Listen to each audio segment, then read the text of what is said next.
Hereby call to order the Roseville City Council meeting for Monday, December 4th, 2023. Mr. City Manager, would you call the roll, please? Councilmember Strawn? Here. Councilmember Atten? Here. Councilmember Shorter? Here. Councilmember Groff? Here. Mayor Rowe? Here. And with us at the dais, we have our City Attorney Rachel Tierney on my right at the end, and our City Manager Pat Trudgeon, who just called the roll, on my left at the other end of the dais.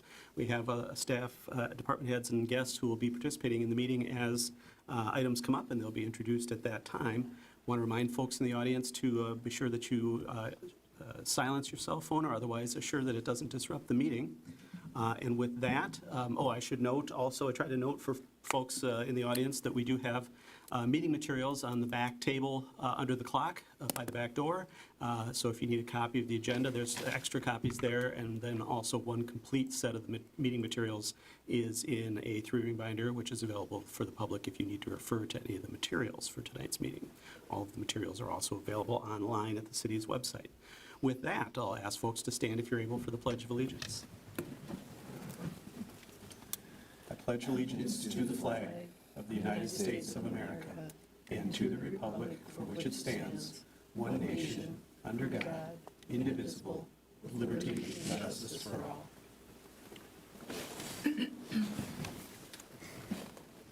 The first item after the Pledge of Allegiance on our agenda is approval of tonight's agenda, and I'll check with staff as we always do first to see if there's any changes that are required or requested from a staff point of view.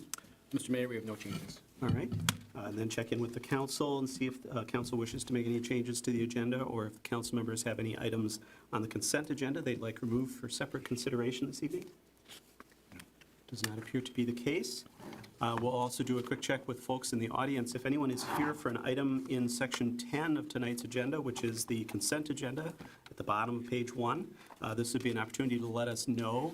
We can take up that item separately if you'd like to make a comment or ask a question so that you don't have to wait till the end of the meeting. Is there anyone here this evening for an item in section 10 of tonight's agenda? All right. Does not appear to be the case. With that, then, a motion to approve the agenda as presented would be in order. So moved. Second. One of us. All right, moved by Councilmember Shorter because she didn't second, and second by Councilmember Strawn because she did. With that, we've got the motion before us. Is there any discussion on the motion to approve the agenda? Hearing none, all those in favor signify by saying aye. Aye. Opposed? That passes unanimously. We have our agenda for this evening. Next on tonight's agenda is an opportunity for public comment. This is a chance for members of the public to speak on items that are not on this evening's agenda. We will provide an opportunity for public comment on agenda items as they come up, but we always do provide at the beginning of each meeting a chance for more generalized public comment about matters of city business or items of interest to people in the community. Is there anyone here that wishes to speak this evening under general public comment? All right. Seeing no one, then we'll proceed to our agenda. We have no items under recognitions and donations, nothing on consent that's been removed. So I believe we are ready to jump into our business items this evening, and the first business item is probably the biggest business item, although some might contend otherwise. But needless to say, we do need to pass a budget and a tax levy for 2024, and that is item 7A. And I believe our City Manager Trudgeon will be introducing this item for our consideration this evening. Yes, thank you, Mr. Mayor. As you mentioned, we are here to consider the overall city budget approval as well as the tax levy for both the city portion of the budget and the EDA levy. I just put together a few quick slides and just to summarize the budget today here. Here's the calendar. We've been talking about this on some level since March of this year, so I think it's a total of about 10 touches the council's had with various parts of the budget. So we've gone in great detail in the past, in August and September, about the budget. We held a public hearing last week as well, and so we're at the final stage of our approval of the budget. Just some brief notes on it. The overall budget, $69.6 million. The proposed city tax levy is $28.7 million, slightly under 9% of a levy increase. I would note that based on that, the median valued single-family home, which is $349,900, will see an increase of $7.98 per month, or $95.76 more for 24 when compared to 23. The other portion of the tax bill, of course, that the city has control over is the EDA. We are proposing a total levy of $365,000 for the EDA purposes. You'll maybe recall that on September 25th, we did propose a slightly higher one, $378,000. Since that time, staff has taken a look at the EDA operations and the budget and levy and been able to identify $13,000 more that could be cut mostly by reducing consultant and training expenses. So all told, overall, the final levy is, for the EDA, is $46,000 less than 2023. So this chart shows the impact of the median valued home, which once again is $349,900. We are looking to, for your approval tonight, that will have the following impact. For this property tax levy on the median valued home, it'd be $7.98 per month, or $95.76 months overall, or $95.76 total annually. We're looking to lower the EDA levy by 21 cents per month, or $2.52 overall in the year. And then we also factor in, even though these aren't taxes, these are fees that property owners do pay, for the average residential unit. We are figuring with our utility rates that we are proposing to take up here after this item to rise about $4.57. So all told, the total increase with the city tax levy, the EDA tax levy, and the utility rates, it's about $12.34 per month, or $148.08 in a year. So that's what's proposed in the budget. I kind of skipped over the major reasons, and what is driving the increase is primarily our classification and compensation study. As you know, we have recently gone through a study to make sure that the employees are paid at a market rate. It's something that we've been working on all year with the City Council, and in October, the City Council did receive the final report and did approve the implementation of that plan. So that's the main driver of that. We also have some ongoing inflationary costs for a lot of our services.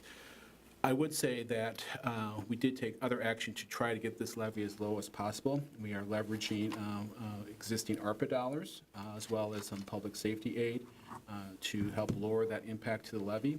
That is something that in some cases is one-time cost. Other things we'll need to address here in 2025, but that is keeping that a little bit lower than it would be otherwise. So with that, I will pause to see if there's any questions. We're asking for you to take multiple actions tonight. There's 4 resolutions in the packet that we would like to have those taken up separately. That's the tax levy, the debt levy, the final budget and CIP, and then finally the EDA tax levy. And with that, I'll stand for questions. All right, thank you, Mr. Trudgeon. Are there questions from the City Council on the proposed 2024 budget tax levy? Or levies, I should say. Questions? And I just note for the council's benefit that the order of the resolutions as they're listed is a little different than I think we traditionally take them up. We usually, I think, take up the budget first, because that's sort of the outline of what we're going to spend, and then the rest of them sort of in the order they're listed there. So just a note.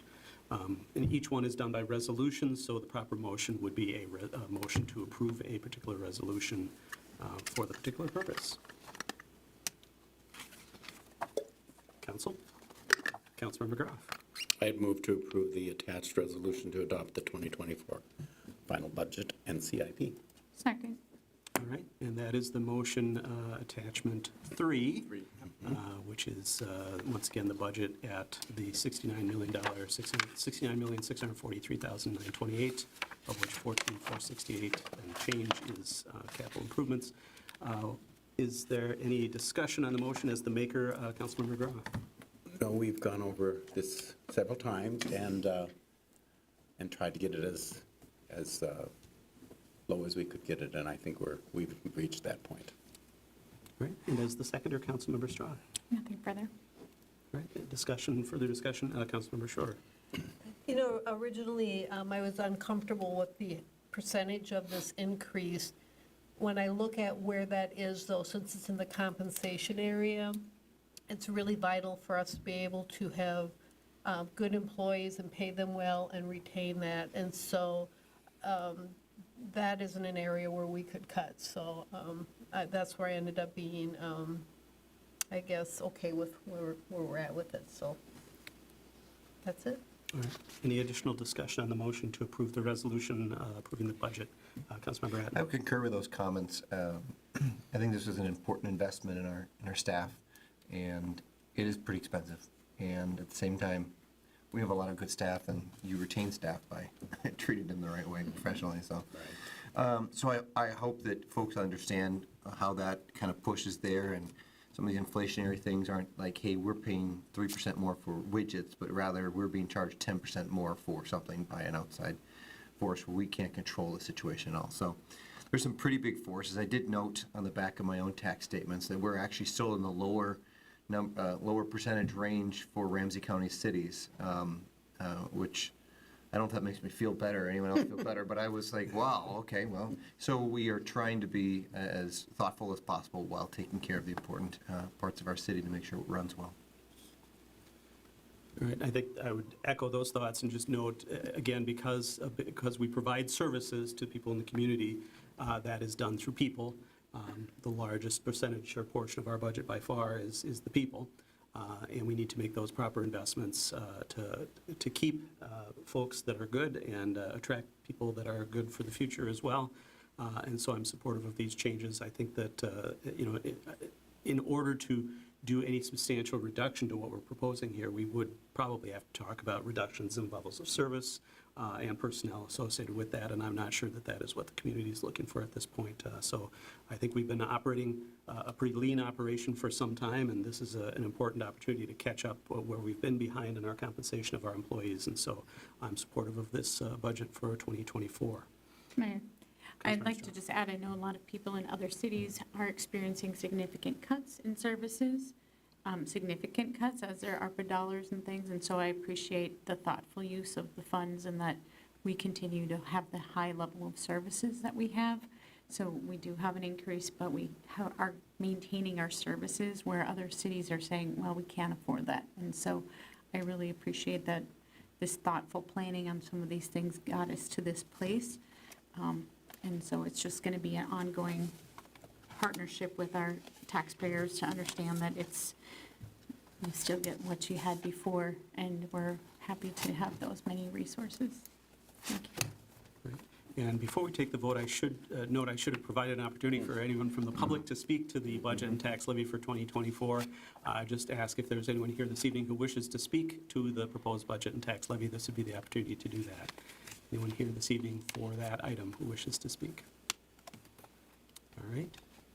Seeing no one, then we have the motion before us to adopt the resolution approving the 2024 budget. All those in favor signify by saying aye. Aye. Opposed? That passes unanimously. Then the next appropriate resolution would be the resolution to approve the 2024 city tax levy. So moved. Second. It's been moved by Councilmember Schroeder, seconded by Councilmember Etten to approve the levy. Once again, that's Resolution Attachment 1. The tax levy would be set at $28,785,280 by that resolution. Discussion on the motion. As the maker of the motion, Councilmember Schroeder. As the seconder, Councilmember Etten. No, thank you. All right, any other discussion on the motion? I think just to note here in regard to the tax levy specifically, as was noted, the percent increase on the levy is just under 9%. It was interesting to note in a couple of our discussions that the dollar impact on the median single-family home as a result of this levy increase is actually a smaller dollar impact this year for 2024 than the impact of a smaller percent levy increase was last year. And so it's just kind of one of the vagaries of how property values go up and down, and mostly up, and how single-family or residential property changes relative to the rest of the property in the city. We certainly have a lot of commercial property, and some years the portion of the pie paid by commercial goes up more, and in other years the portion of the pie paid by our residential goes up more, and this happens to be one of those years where it's a little more impactful on residential. So with that, once again, appreciative of all the work that's gone into this effort up to this point by staff and the council and the public. We have the motion before us to approve the 2024 levy by resolution. There's no further discussion. All those in favor signify by saying aye. Aye. Opposed? That passes unanimously. Next would be the resolution approving the 2024 bonded debt levy for the city of Roseville, attachment 2. I would move the bonded debt levy. Second. Moved by Councilmember Bratton, seconded by Councilmember Groff to approve that resolution. Is there any discussion on that motion? Got to do it. All right. This is just delineating what portion of our levy goes towards our debt, basically. Exactly. All right. With that, then, we've got the motion before us. All those in favor signify by saying aye. Aye. Opposed? That passes unanimously, and that resolution is approved. That delineation of the debt levy is authorized. And then finally, the resolution related to the 2024 Economic Development Authority levy and budget for 2024. Is there a motion with respect to that? So moved. Second. All right, it's been moved by Councilmember Strawn, seconded by Councilmember Bratton to approve the resolution attachment 4, authorizing the 2024 EDA tax levy. Discussion on that motion. Is the maker of the motion, Councilmember Strawn? Thank you for bringing it to the level it is. It was good work. All right, other discussion, Councilmember Bratton? Yeah, I appreciate that some reductions have been made there. The budget had room for that, and I appreciate that we're looking at how to do that to bring down our impact just a little bit. All right, any other discussion on that motion to approve the 2024 EDA tax levy? All right, with that, we've got the motion before us. All those in favor signify by saying aye. Aye. Opposed? That passes unanimously, and the EDA budget tax levy is approved. That brings us to our second sort of financial-related item under budget. Oh, Before we transition, I just want to thank you for support of the budget and especially the compensation system implementation. It speaks volumes to the support the council has for the organization, the community, and the employees. So I want to thank you. I know I've had many employees thanking me, and I said you should be thanking the city council because they're the one that are implementing it. So thank you. I just want to thank you for your support. And we'll start again soon enough for the 25 budget after the first of the year. Right. Well, and appreciate the thanks on behalf of the council, but certainly it was a team effort by our leadership and a lot of work up behind the scenes by even staff as far as updating job descriptions and Correct. work requirements and things like that. So it was a heavy lift, but I think we got to where we needed to be. So appreciate that. And Thank you. Thanks again to everybody else. All right. Now with that, we do have consideration of another big chunk of our funding for 2024, which is our utility rates. And for that, we have our Finance Director, Michelle Petrick, with us this evening to present the proposed 2024 utility rates for final consideration. So we discussed the utility rates at the last couple of meetings. Do we need to swap out? Yeah, it's the present- frozen for some reason.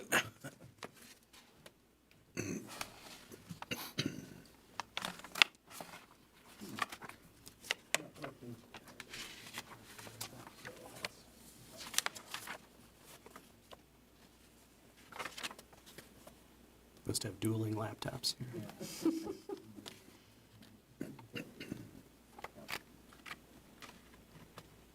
So we've discussed the utility rates at the last couple of meetings. And so the water increases are 8%. Storm drainage is 33%, but that only works out to about $5 a quarter. Sanitary sewer is 0% increase for residential and a 2% increase for commercial properties. And then recycling is based on my contract, which is a 3.2%. So for the average residential homeowner who uses 12,000 gallons of water and 11,000 gallons of sewer, the quarterly increase for all those utilities is $13.71. Per month, that's $4.57. And per year, it's $54.84.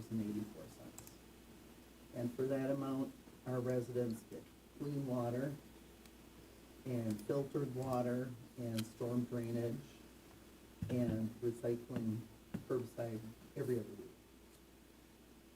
So with that, are there any questions? Questions from the council for staff on the proposed 2024 utility rates? No.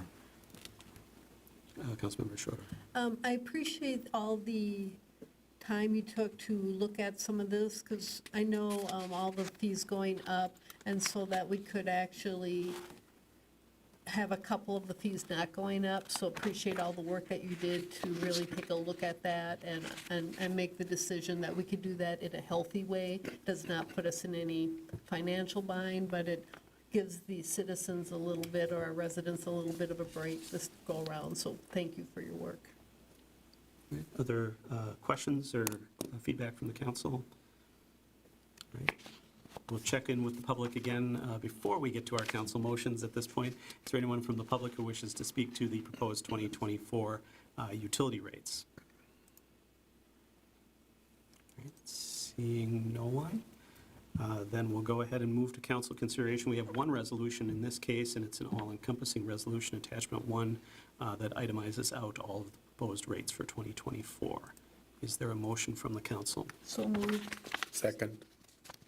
It's been moved by Councilmember Schroeder, seconded by Councilmember Groff, to approve the resolution attachment 1, approving the, actually it says at the top of the resolution 2023 utility rates. We'll probably want to 24. amend that before somebody signs it. I think that's the only place that it's missed on the resolution. But anyway, that being said, Councilmember Schroeder is the maker of the motion. Any discussion towards this? Right.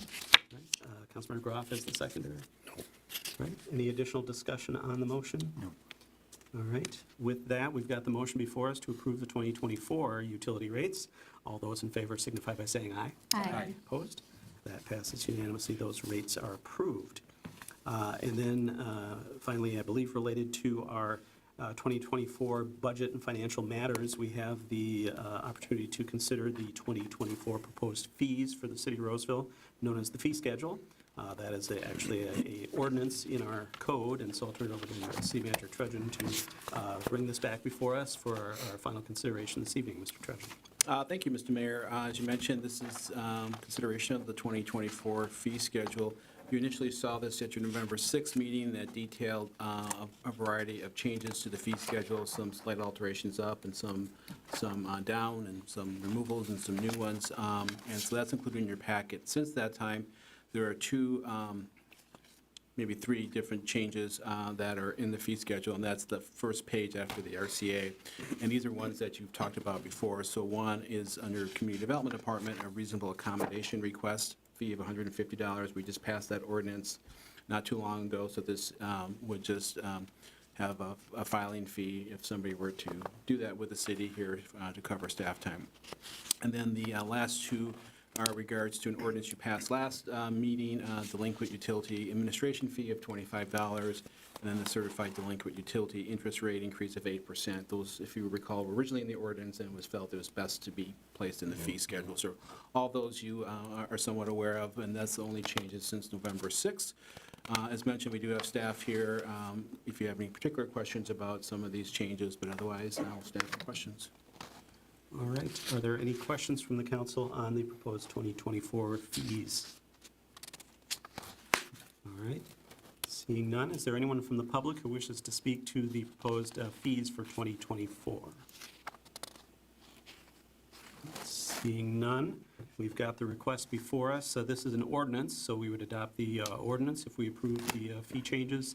And then also, because it's quite an extensive ordinance, we have the opportunity to authorize publication of an ordinance summary. So first, as to the ordinance, is there a motion from the council? Councilor Strong. Motion adoption of the ordinance amending Chapter 314.05, adopting the 2024 fee schedule. On the agenda, it listed as the 2021, Oh, but noting that it's the 2024 fee schedule. I'm sorry. Second. all right, it's been moved by Councilmember Strawn, second by Councilmember Etten, to approve that ordinance. And just checking the ordinance language itself, it does say 2024, at least on the first page. With that, any discussion on the motion as the maker of the motion, Councilmember Strawn? No. Councilmember Etten is the seconder? No, thank you. All right, other discussion? Just note that largely fees are not changing from the previous year, but there are a few adjustments that are being made, and those have been delineated in the report, as well as the additions that were discussed by Mr. Trudgeon. With that, we've got the motion before us to adopt that ordinance. All those in favor signify by saying aye. Aye. Opposed? That passes unanimously. And then, as noted, there is a request to pass a resolution authorizing publication of an ordinance summary, and that's attachment 2. The ordinance summary publication resolution requires a 2/3 majority, which in our case is 4 votes. Is there a motion to approve the ordinance summary publication? So moved. Second. All right, it's been moved by Councilmember Groff, seconded by Councilmember Schroeder to authorize publication of the ordinance summary. Is there any discussion on that motion? Hearing none. All those in favor signify by saying aye. Aye. Opposed? That passes unanimously, meeting the 2/3 requirement, and an summary can be published. That concludes our financial items, at least as it relates to the 2024 budget, tax levy, and other funding sources for the city. Next on our agenda, moving smartly along here, is consideration of some approaches to our proclamations for 2024. And we've got our Assistant City Manager, Rebecca Olson, with us this evening, as well as representatives from the Human Rights Inclusion and Engagement Commission, maybe just one representative. But with that, I want to introduce Ms. Olson to bring this item before us this evening, and welcome our commissioner. Thank you, Mayor, council members. Elliot, I'll let you introduce yourself if you'd like.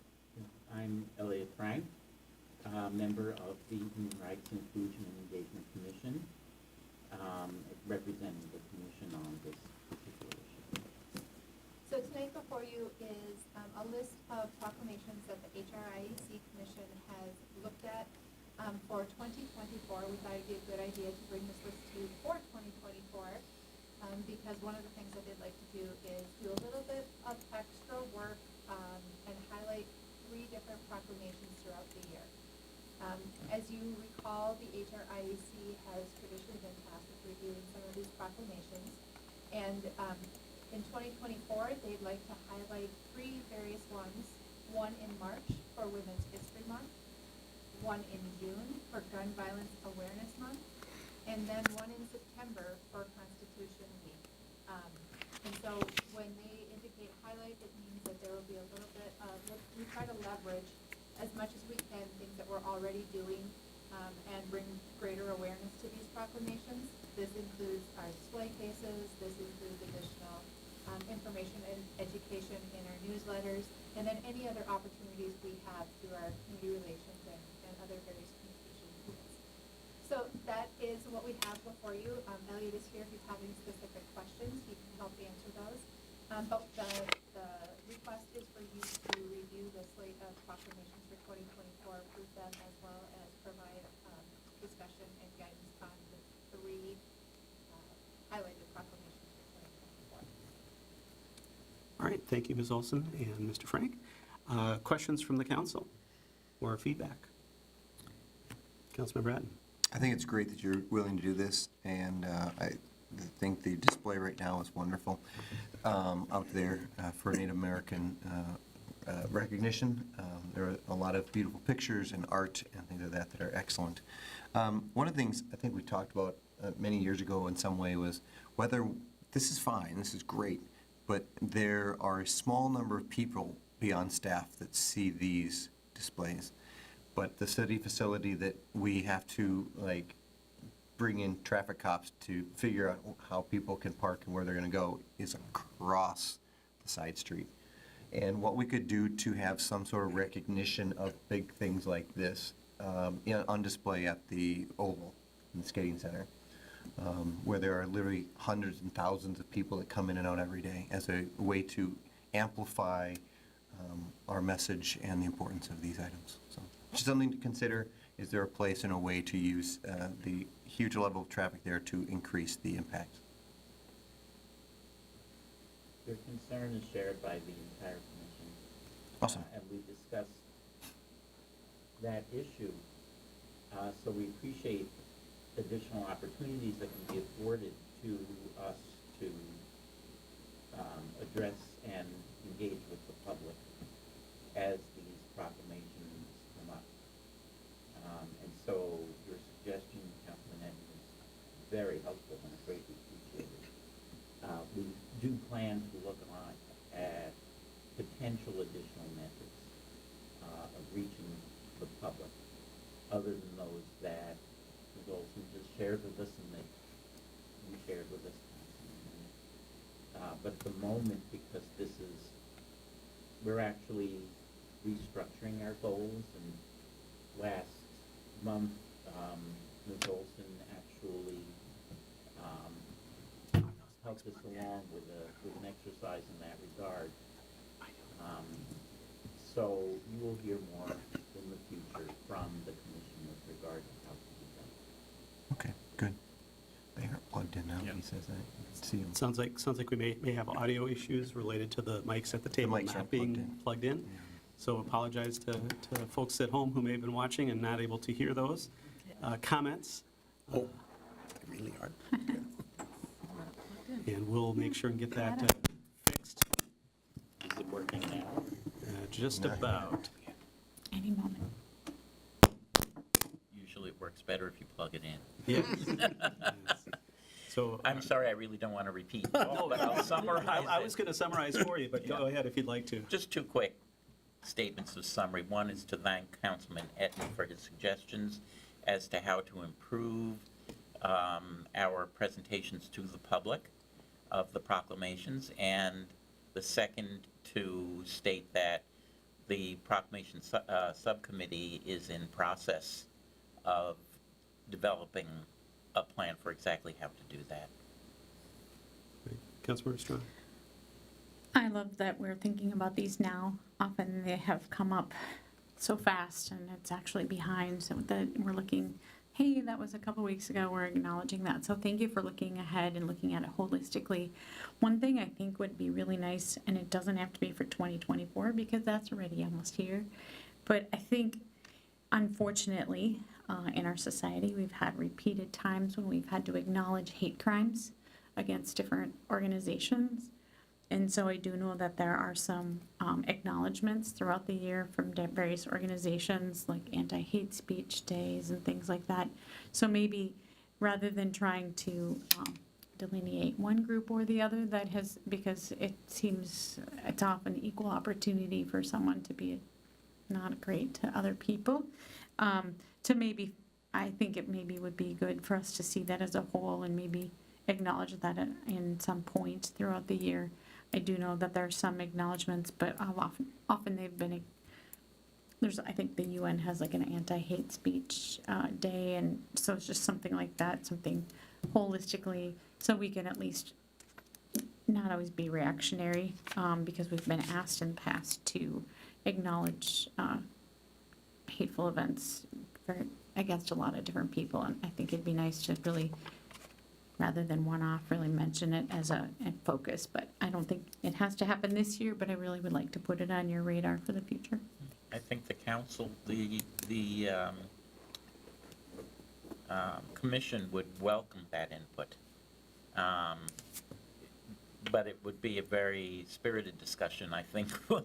We decide to do it because the main issue, of course, would be how to keep it nonspecific and so that it can involve all such potential issues without at any time seeming to take a particular side unless the council wishes to do so, and is absolutely welcome to direct us to bring up even this year at some point. Well, I wouldn't want to speak up for everyone, but I do think hate speech is generally hate speech. So if it's considered a racially or ethnically motivated crime, and that's usually fairly specific on how that works. Sometimes it's obvious and sometimes Yeah, I it's think I much could more see it as a subtle. larger issue, but I guess So maybe we would have to direct, but maybe moving into a future time then, but just, I'd like to, Possibly, yeah, And we thanks. would need some directed definitions so that we don't either understep or overstep our bounds. Other thoughts or questions or comments from council members?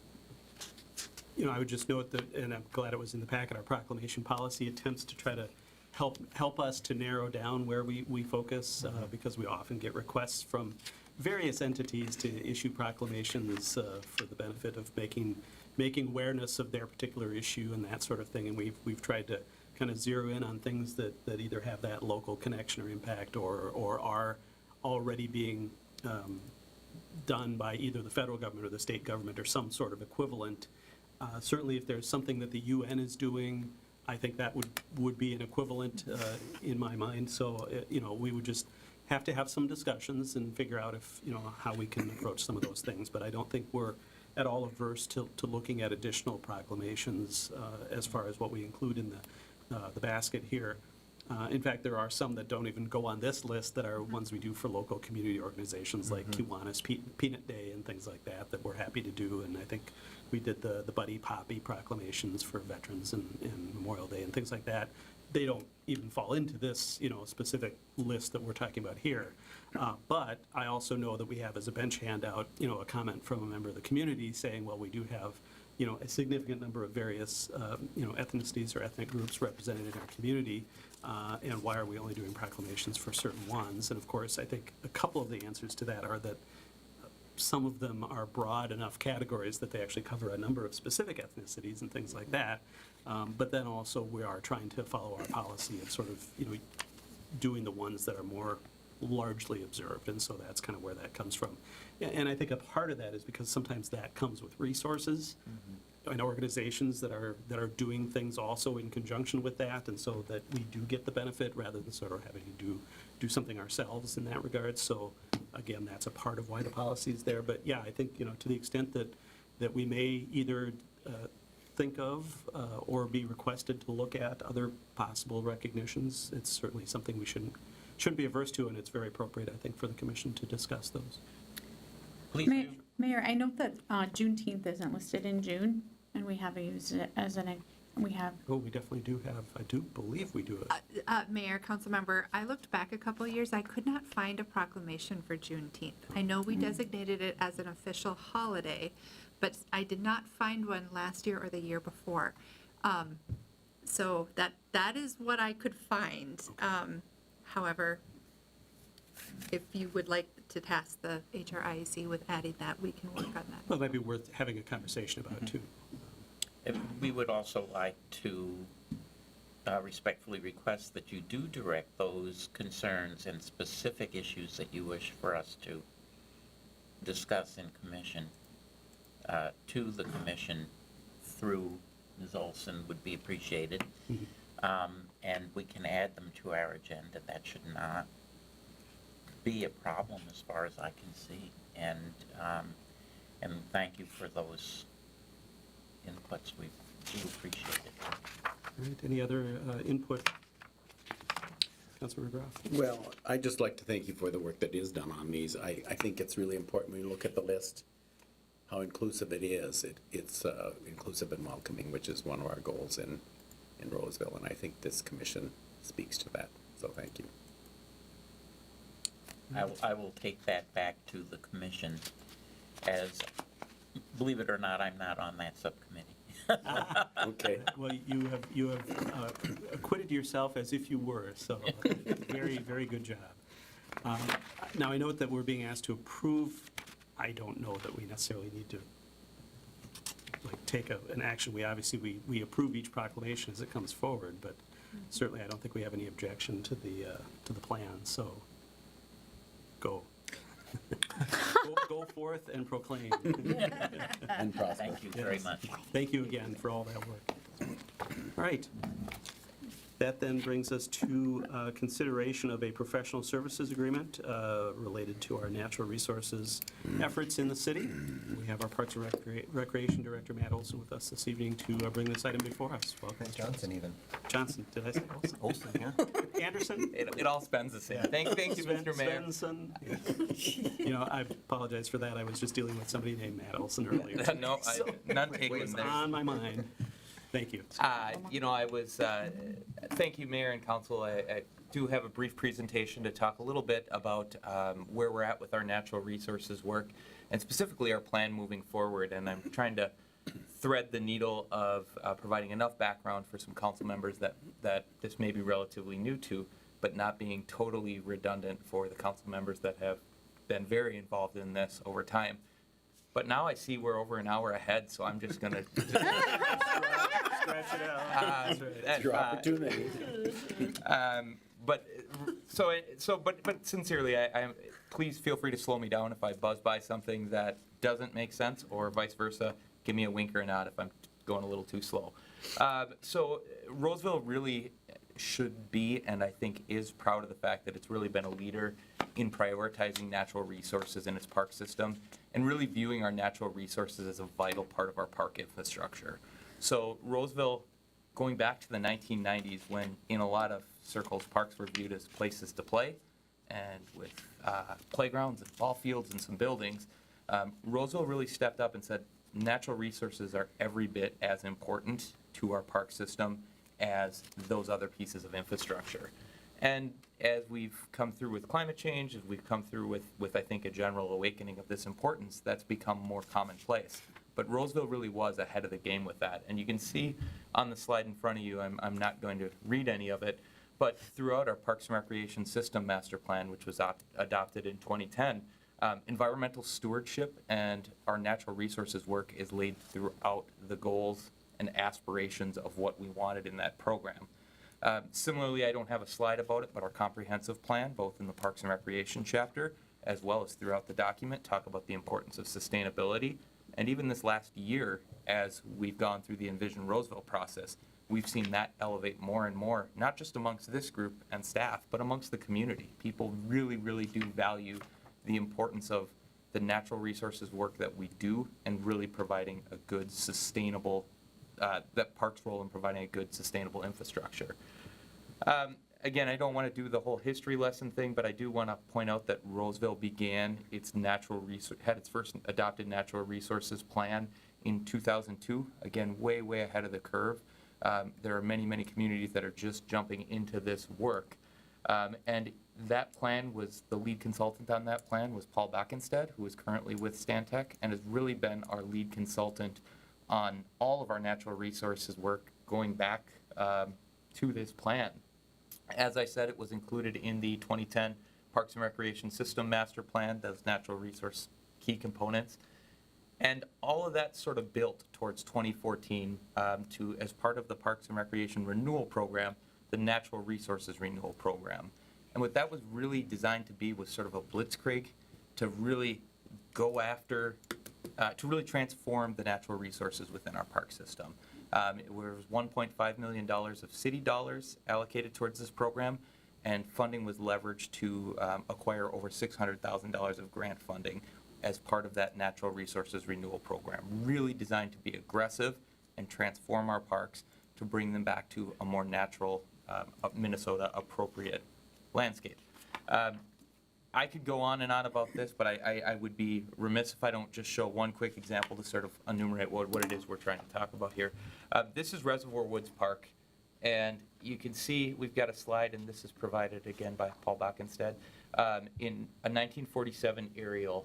You can see, and our resolution isn't great on this screen, but if you look up here, you've got all this sort of untouched prairie space. Not a lot of green roughage, not a lot of what we'd come to later see as, if you look over to this 2013 picture, you've got a lot of green growth in there, and that's predominantly buckthorn. What we saw is when they did their analysis in 2013, Reservoir Woods was 95% non-native at that point in the game. So they took a very, very aggressive approach, and when I say aggressive, I mean it. And we had a lot of heavy machinery, and that's our Stantec component, coming in and taking those invasives out, and then a lot of blood, sweat, and tears by our volunteers to go in and hand pull and take things out. And that's really the team effort that has led to this really significant transformation of Reservoir Woods. And what happens is when you get rid of all of the invasives, or as many of the invasives as you can, you create space for your natives to grow. And so you can see the left is sort of the aftermath of the removal, and the right is the green prairie starting to come back. So now if you can look at 2013, you get, again, the resolution isn't great, but you've got your sort of very leafed over, buckthorny looking picture in 2023. This was June of in 2013. This is June of 2023, and you can see that prairie is back. You can see that there isn't roughage coverage, and what you're seeing there is trees with good natural resources, or good, natives underneath. Stantec now estimates that in our prairie areas, they're now 95% native, so they've really done a complete flip in that park. This is one representative of the entirety of this program. We've had significant change in Villa Park, in Langton Lake Park, Central Park, Willow Pond, throughout the Parks and Recreation system. And so this was really this aggressive, it was intended to be 5 years, kind of come in and take care of all this work, and then we look at the new future. I am really, really punching above my weight class if I try to tell you what these are. However, we do have, this is an example of some natural native flowers that were not present in the surveys done in 2012, 2013 that are now present in Reservoir Woods Park. One is wild lupin with polk milkweed, birdfoot violet, and the birdfoot violet is very, very significant because there's a specific species of butterfly that nests with only that flower, and that butterfly is now back. So that is an example of how these small steps really build on building a successful ecosystem. As part of that natural resources program, we did install 18 signs throughout the Parks and Recreation system that really sought to educate the community on why the work was being done. I think initially there was some really radical change, and it was learned the hard way that people came in and said, you killed all the greenery in our parks, and we learned pretty quick, you got to explain that this is for the long-term good, and you'll see more prettier greenery coming back in. So these signs are up throughout. I am absolutely 100% not doing justice to all that tremendous work that was done, and most of it precedes me. So I think it's a credit to the council, the folks that were on the council and the commission at that time, and Director Brocky that work was done, and our many volunteers.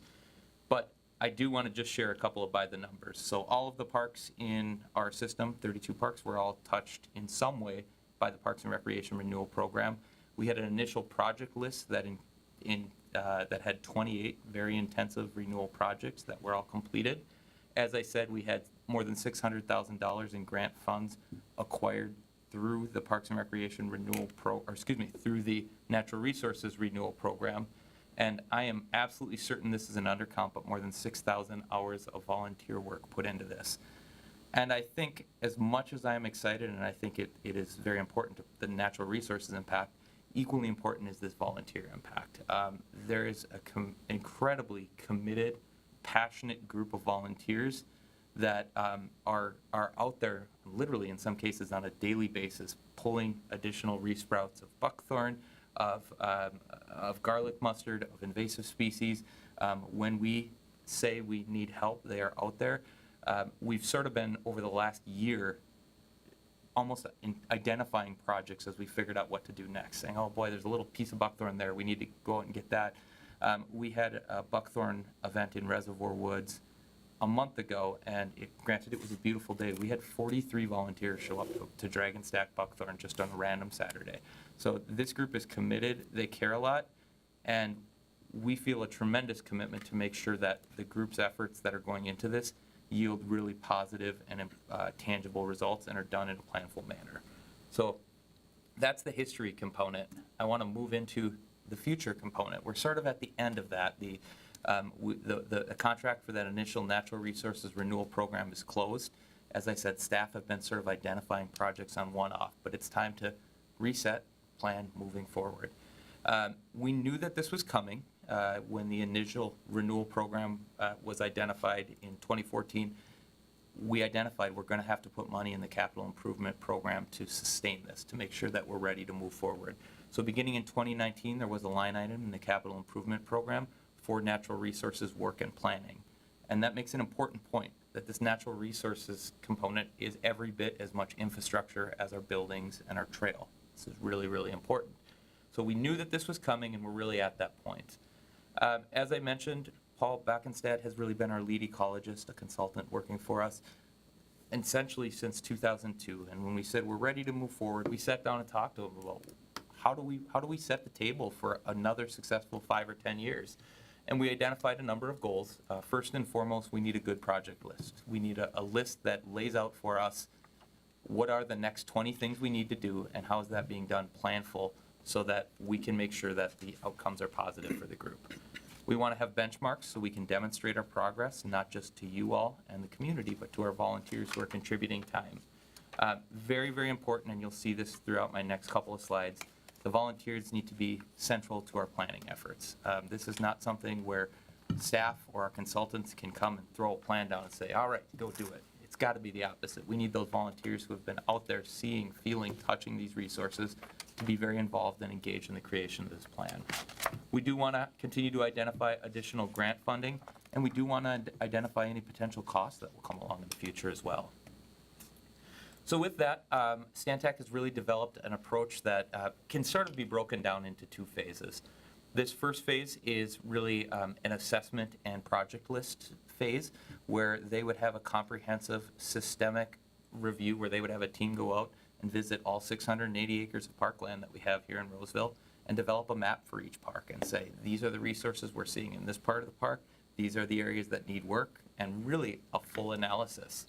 The last complete analysis our Park and Recreation System had was in 2002. There was a partial analysis done in preparation for the renewal program, but a lot has changed in 20 years. A lot has changed in the 10 years since we really undertook that advanced program.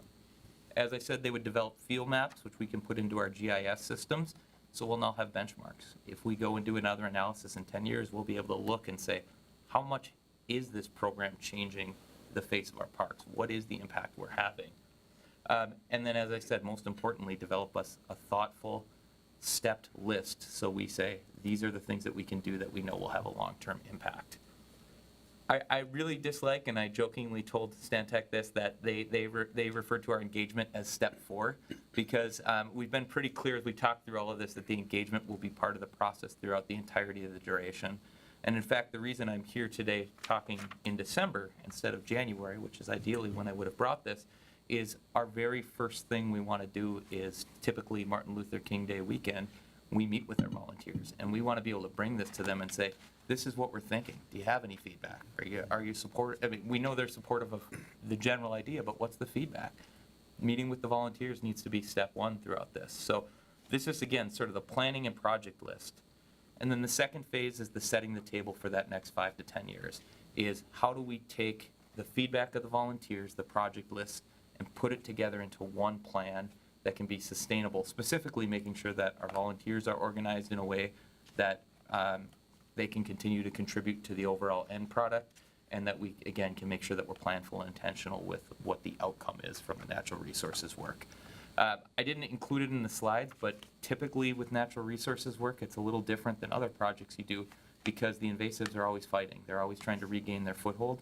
So this probably will be an ongoing cycle where we'll do analysis, we'll plan, we'll attack, and then we'll do analysis again. And that's kind of how this works.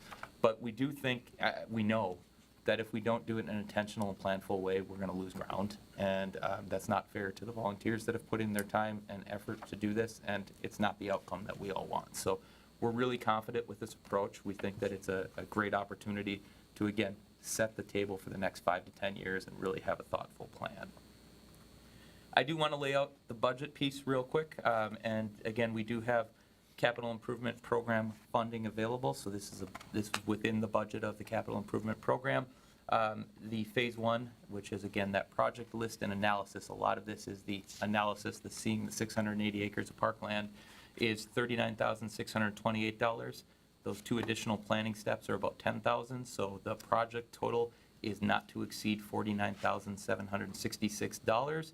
It would be on a not to exceed level, so if they take less time and resources to do the work, that price comes down. And again, I just wanted to pause and sort of get in front of the question of why Stantec.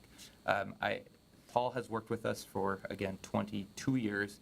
He is a leader in the field. He has written studies based on Roseville parks. There is nobody in the ecological community that knows Roseville's parks better than Paul. He has operated as essentially a surrogate staff member in many cases, so I'm quite confident that if we went out to a third party, we would significantly lose in quality. We would also likely have a higher cost program because they would have to do all that learning up front of what we have here in Roseville. So with that, what we're seeking is an authorization of the mayor and city manager to authorize the request for proposal pending final legal review. So with that, I will answer any questions or receive any feedback. Great, thank you. Appreciate that report and all the information in it. Questions from the council? Councilmember Bratton. Matt, can you speak to how they will go about that evaluation process? Who's going to do that work? It's probably a pretty extensive bit of work. Yeah, So how's that going to work? It's a great question. They do have, so Santec is a large organization, they have ecological trained staff, but there will be folks that actually have not been, so they'll be guided by Paul, who knows our park system well, but they're going to bring in fresh eyes. So it's going to be it'll be trained Stantec staff that'll fan out and collect that data. You will note, if you read through the proposal, there was talk of doing that work in December and January. There's some ongoing conversation about whether that can be effectively done, because theoretically it will snow. I don't know for sure if that's the case. They're confident in their ability to do it, but we'll be absolutely certain that we have good quality usable data that will come out of that process. Yeah, I worry about, we can't see everything in January. Right. I think that's fair. Literally. We worry about that as well. Oh, okay. And talk about the addition piece here around the volunteer things. Is this Yeah. suggestions for how to work with volunteers? Is this something that, working with a volunteer coordinator, said this is going to be helpful to take these next steps and get these different ideas, or where's that coming from? Well, I think it being a planning document, we don't know with certainty where it will land, but I think it really speaks to the idea, and I buzzed through this for time's sake. The original renewal program, the Natural Resource Renewal Program, really laid out a very thorough volunteer structure, where there would be sector leaders, kind of 4 sector leaders in the city, and then a constellation captain that would fan out throughout the city, and people would own their constellation and they would know what's going on, and as there was engaged volunteers, they would report up through that structure. I think what we found in practice, it's I think the Mike Tyson line of a plan's great until you get punched in the mouth. I think that's what we've sort of found, that we have amazing volunteers that want to do this work, and they don't want to be limited to their sector or constellation.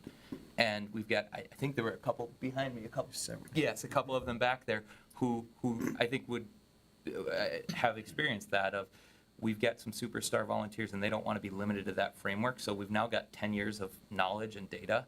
We should include those volunteers in how do we organize in the future? What is that plan moving forward? And it should be systemic and thoughtful. So I don't know the answer as to whether it will be, here's training on how to deal with volunteers, more of, I'm thinking structural and sort of that ongoing, how do we make sure it's sustainable and the volunteers are having significant input and being efficiently used. Okay.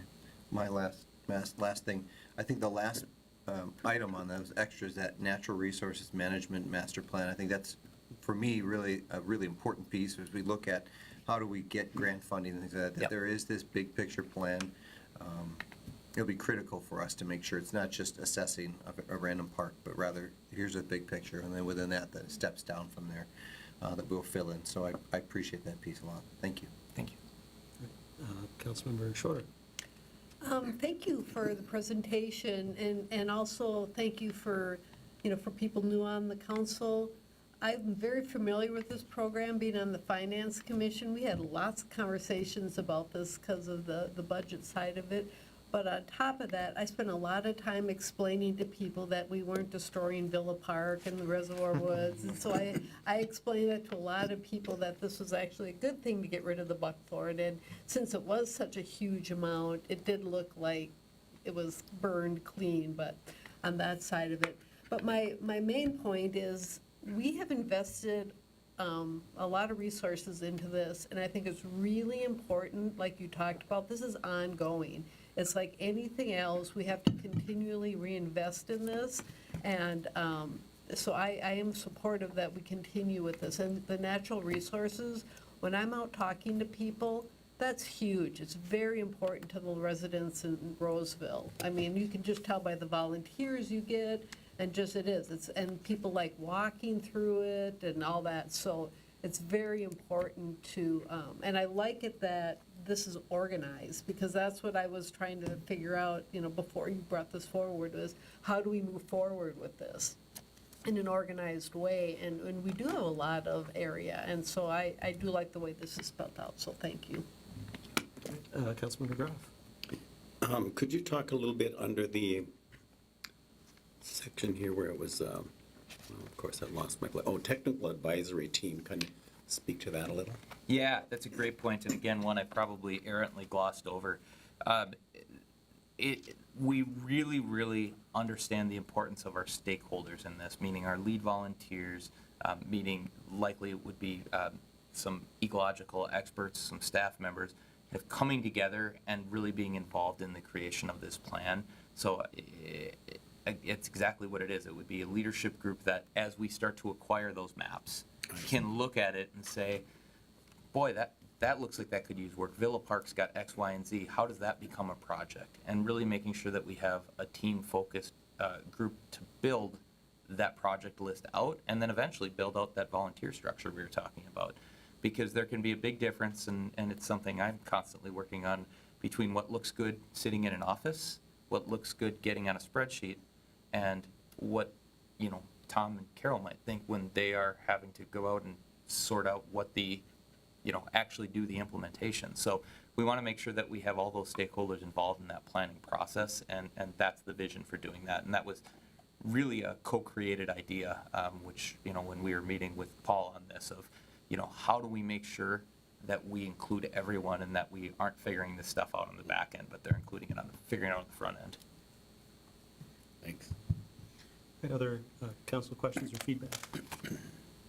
I think, Councilmember Estrada. I just wanted to acknowledge the super volunteers who are here. They've been individually acknowledged in the brochure, in the city newsletter and things like that in the past, Carol. But I know they're just two of many, but I think it's really important that, we acknowledge how much they offer what we're doing, because if we had to rely on paid people, we wouldn't be looking at a $49,000 ask. So thank you. Is there anyone from the public who wishes to speak to this request this evening to authorize the contract with Stantec for these natural resources planning purposes? Anyone from the public wish to speak? All right. We have the request before us. Once again, the request is to authorize the mayor and the city manager to execute the documentation to enter into the contract with Stantec, subject to final legal review. Is there such a motion? So moved. Second. All right, it's moved by Councilmember Schroeder, seconded by Councilmember Atten, to authorize entering into that contract. Discussion on the motion. As the maker of the motion, Councilmember Schroeder. No, I think it's a good way to reinvest back into our resources, so thank you. Councilmember Atten is the seconder. I would agree. Thanks for bringing up the technical advisory group. I think that as proposed here, it's a great balance of the different folks who will be able to put together a very thoughtful plan. So. All right, other discussion on the motion, Councilmember Graff. I just think this is an excellent plan. I mean, when you let things like this go longer, that it's much harder to correct it again. Then we're back to where we were. So this is the sort of thing that takes attention, and fixing it now is going to be much more cost efficient for the public and also keep our volunteers involved. So I think it was a great proposal. I thank you for bringing it. Other discussion? I think I would just add that absolutely the cost of this planning effort is really, when you look at the picture of things that we pay consultants to do and help the city with, it seems to be very well spent and very efficiently used funding, and so I'm very supportive from that perspective. I also appreciate the excellent planning about engagement and keeping the volunteers centric to this effort, especially because the volunteers are so passionate about the issue and about the natural resources in our community. And I think that is something that isn't always the case in every volunteer opportunity necessarily. It just depends on what you're passionate about and how that manifests itself. But at the same time, I think, having a plan that from the beginning plans to make sure those folks are an integral part of it is the exact way we want to be doing things. And so it's something to look to as we do other efforts in what we do. And then finally, I think that the plan will help us to put dollars to each year's sort of capital improvement spreadsheet, so that we're able to say, yes, in our best understanding and estimating of costs, here's what it's going to look like. I think when we did it in 2013, it was mostly kind of plug a dollar amount in for each year and carry it forward over 20 years and make sure that covers it. But this is a way to both make sure the funding is adequate, because we'll be able to put more real numbers in, but then also it helps us to make sure that we're funding for the needs in the future as costs are anticipated. We're not just sort of hoping that our guess is right. We're actually, being mindful and planful in that effort. So I really do appreciate that, all for $49,000 and change. All right. With that, we've got the motion before us to authorize entering into that contract. If there's no further discussion, all those in favor signify by saying aye. Aye. Opposed? That passes unanimously. That is authorized. Thank you again, Mr. Olson. And for the record, it's Mr. Johnson, yes. That then brings us to a discussion item this evening. I think staff is looking for some guidance from the council after reviewing an issue that's been before us before. We are back to look at our short-term rental licensing that we've sort of put on pause in the city for the time being and for the purpose of doing this analysis. And we've got some good information back from staff for some guidance, I think, from the council to go forward. So I'll turn it over. We've got our Community Development Director, Janice Gunlock, with us, as well as our Codes Coordinator. Never really get these titles. I can't even get names right. So David Englund with us this evening as well, who's sort of on the front lines of working with our short-term rentals. So turn it over to them for the presentation this evening. Thank you, Mayor, members of the council. Just real quickly, this issue has been before the City Council for a few years now. It goes all the way back to the fall of 2020. That led to adoption of short-term rental licensing in September of 2021. That ordinance was in place for about 2 years, and then in about January, February this year, we had several residents appear in front of you related to a couple of short-term rental license requests, expressing some concerns about our regulations. After some discussion, the council decided they wanted to look at the ordinance and determine if there are any improvements that could be made. So in February, we essentially enacted a pause. So what that meant is we wouldn't issue any new licenses, but we would allow the existing licenses, and at that time, we now have 7, to be renewed.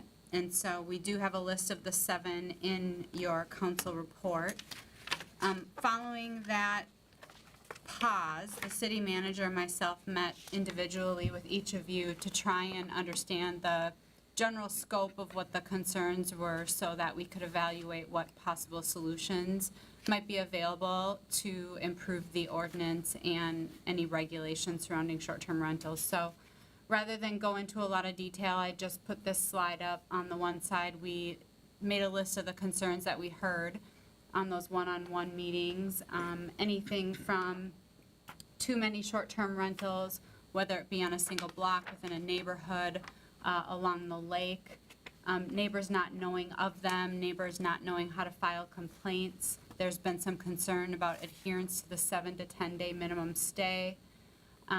There were also concerns expressed by some residents that owner-occupied short-term rentals don't have to be licensed, and so that came up as something that could be examined. We also looked at the lodging tax and discovered all of them thought the websites they were using were paying the tax, when in fact that wasn't happening. So we've since notified them they have to pay the tax, and we are receiving that now. There is also some conversation about whether or not applicants for licenses should have to be background checked. And then also, or lastly, ensuring that every short-term rental in the city has a license. And we have looked at that. There is software you can buy. It's very, very expensive, like $20,000 a year expensive. And based on us only having 7, we didn't think a license fee of $20,000 divided by 7 was the most cost-effective way to deal with it. But that was noted as a concern. Some of the possible solutions is we could impose limits on short-term rentals. We could limit the number citywide within a certain distance of one another, a certain number of lakeshore ones. If you're interested in that, we'd be curious about what the right distances are. The mayor did reach out to me this afternoon wanting to kind of understand what the scope of a certain setback might look like. I think that's the purpose of how that question arose, so we did provide a map, and I'll put that up in a minute, just sort of illustrating what a 300 or a 500-foot setback might look like. We could also impose a requirement that short-term rental licensees notify their neighbors that a short-term rental is in the neighborhood and how to contact them if there's a problem. That is actually already listed on the license that's posted in the unit, but obviously, people around the unit are the ones who have concerns, and so giving them the contact information for the applicants might be beneficial. We could structure that requirement similar to the tenant notification ordinance, where we actually include language right in the ordinance that specifies what needs to be communicated to the neighbors. You, of course, could extend the license requirement to owner-occupied short-term rentals. We could certainly background check licensee applicants. We would have to figure out what the cost of that would be and add that on to the license fee. There was also discussion about keeping a rental log with the dates and duration of stay per rental contract that could potentially deal with the minimum stay requirement that could be submitted with the lodging tax payments. One thing I would note is there's obviously no guarantee of the accuracy and honesty of that data, but it's certainly something that we could do. And then, as I mentioned, purchase software to track the number of short-term rentals in the neighborhood. So this is the map that we came up with. We noted the 7 in the city are broadly on the map. You'll see on the north end of McCarran's Lake, there are a couple right near each other that overlap when we impose the 300 and 500-foot buffer. But just generally, based on the size of lots in our residential neighborhoods, if you go out 300 feet, it's about 45 properties. If you go out 500 feet, it's about 90. I think that's all I had. The only other things I didn't touch on was we did provide an example of what's on the actual license within the packet. So if you had any questions about, those who are using a unit for a short-term rental, if they're made aware that you can't park on the street if there's snow, you can't have a loud, noisy party, all of that is noted on the license application, or the license itself, which is supposed to be posted in the rental unit. So with that, I'll stop, and Dave and I will be available to answer any questions you might have. All right, well, and I'll just start, thank you for putting together this map, and we should note the 300-foot and 500-foot distances that are being shown here are completely arbitrarily chosen. This is not like a staff recommendation or my recommendation to do either of these distances or any distance necessarily. It was just to be illustrative of what those might look like if somebody was thinking in those terms. Obviously, you can scale up or down from whatever you might be thinking in terms of a distance and how that might work. So just wanted to point that out. And the other piece that I didn't, that I asked for, but maybe it wasn't clear enough to make it a bench handout for everybody, was a map of all of the registered single-family rentals that are not short-term, that are just more your long-term rentals. And thank you for bringing that up as well. I was at one point wondering if we wanted to apply the distance, if we wanted to do a distance requirement, to apply it to both types of rentals, or to say, no short-term rentals within such a distance of these longer-term rentals. However, I appreciate the map because it tells us they're all over the place, and they're really close together in a lot of cases, and it would be very difficult to put those kinds of impositions on. So, because I hadn't understood that visually very well, this is very helpful for me to see that, and it changes my perspective on that aspect of things. But I'm open to, obviously, hearing what the rest of the council feels about some of these other proposed solutions, and any questions that you might have for staff as to these issues or other ideas. So we'll open it up to the council. Questions or feedback to staff. Councilmember Strong. Thank you. Actually, my question is more toward our attorney. I'm not sure, maybe this is just uncharted territory, but would an owner of an Airbnb or any other home away or whatever, these short-term rentals, would they be subject to the Minnesota Kerry Koskinen background check because they have access to the property, or to the dwelling of someone else? Because generally, a short-term rental, I don't even know how that's applied here in Roseville, but if it's a single family, if the owner has to undergo a background check, but a multifamily, the property manager is supposed to undergo a background check, and it's through the BCA generally, and it's rather exhaustive, and so I've had to do this on property managers in the past, and I'm wondering if there's probably not anything out there as law at this point on whether a property owner in Airbnb is subject to something like that in Minnesota. Council members, had a chance to look up the Kerry Koskinen not that long ago, if I'm remembering correctly, and I will let you know if I'm wrong, that applies to rentals for longer-term rentals, so for 30 days or more, and I believe it's multifamily.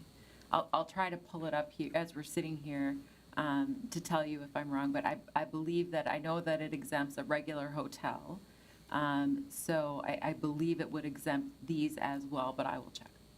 Thank you. And that's a good note, is that the hotel probably is the comparable to these types of short-term rentals, as opposed to a longer term. We have a whole other system for longer-term rentals. Other questions for staff? Councilmember Schroeder. Yeah, I have had a couple different versions of the definition of the 7-day and 10-day consecutive day rental. And, one example was if they rented 2 days and then left it vacant for the rest of the period, that was the same as renting it for the full 10? Or does it mean that you actually have to rent it for the full 10 to someone? How do we look at that from the city perspective? Councilmember Schroeder, I'll tell you from the staff perspective of actually enforcing the minimum stay requirement, we looked at it as if there's a 10-day minimum stay requirement, you couldn't have more than 3 rental contracts in a given month. So if somebody only chose to be in the rental unit for 3 days, and then it was vacant for the 7 more days until the next renter came in, it would comply with the minimum stay requirement. I'm not sure that that's fully what the council wanted when it was implemented. The reason staff enforces it that way is the whole idea behind a minimum stay requirement was to limit the number of new and unknown persons in a neighborhood, because that was the concern that the neighbors had expressed, is all these different people coming and going in the neighborhood. If somebody's not in the unit for 7 of those 10 days, isn't that better than if somebody were in the unit for 7 of those 10 days? So that's why staff has implemented the actual minimum stay requirement in that manner. Thank you, yeah, because I think what happened is some of the residents saw it differently, and so there was confusion on it, so I think it's really important that it's clarified from, and I know I wasn't on the council when this was put into place, so maybe the intent of the council, someone else could speak to that. It probably would be helpful, because I think there may have been a couple of different things that were trying to be addressed at the same time with that. Yes. Because one was the notion of new people every, infrequent turnover. I think the other notion was trying to address sort of the party house rental or the event rental, where it's not even for a full day. And I'm not 100% sure that if we enforce it as one rental per 10 days, say that somebody couldn't rent for 5 hours in one day and then it'd be vacant the rest of the time, have we addressed sort of the party rental issue? So if that's something we're trying to address, we may still need to figure out a tool for that. But that's just, I think, so there were 2 things that were being looked at, as I seem to recall at that time.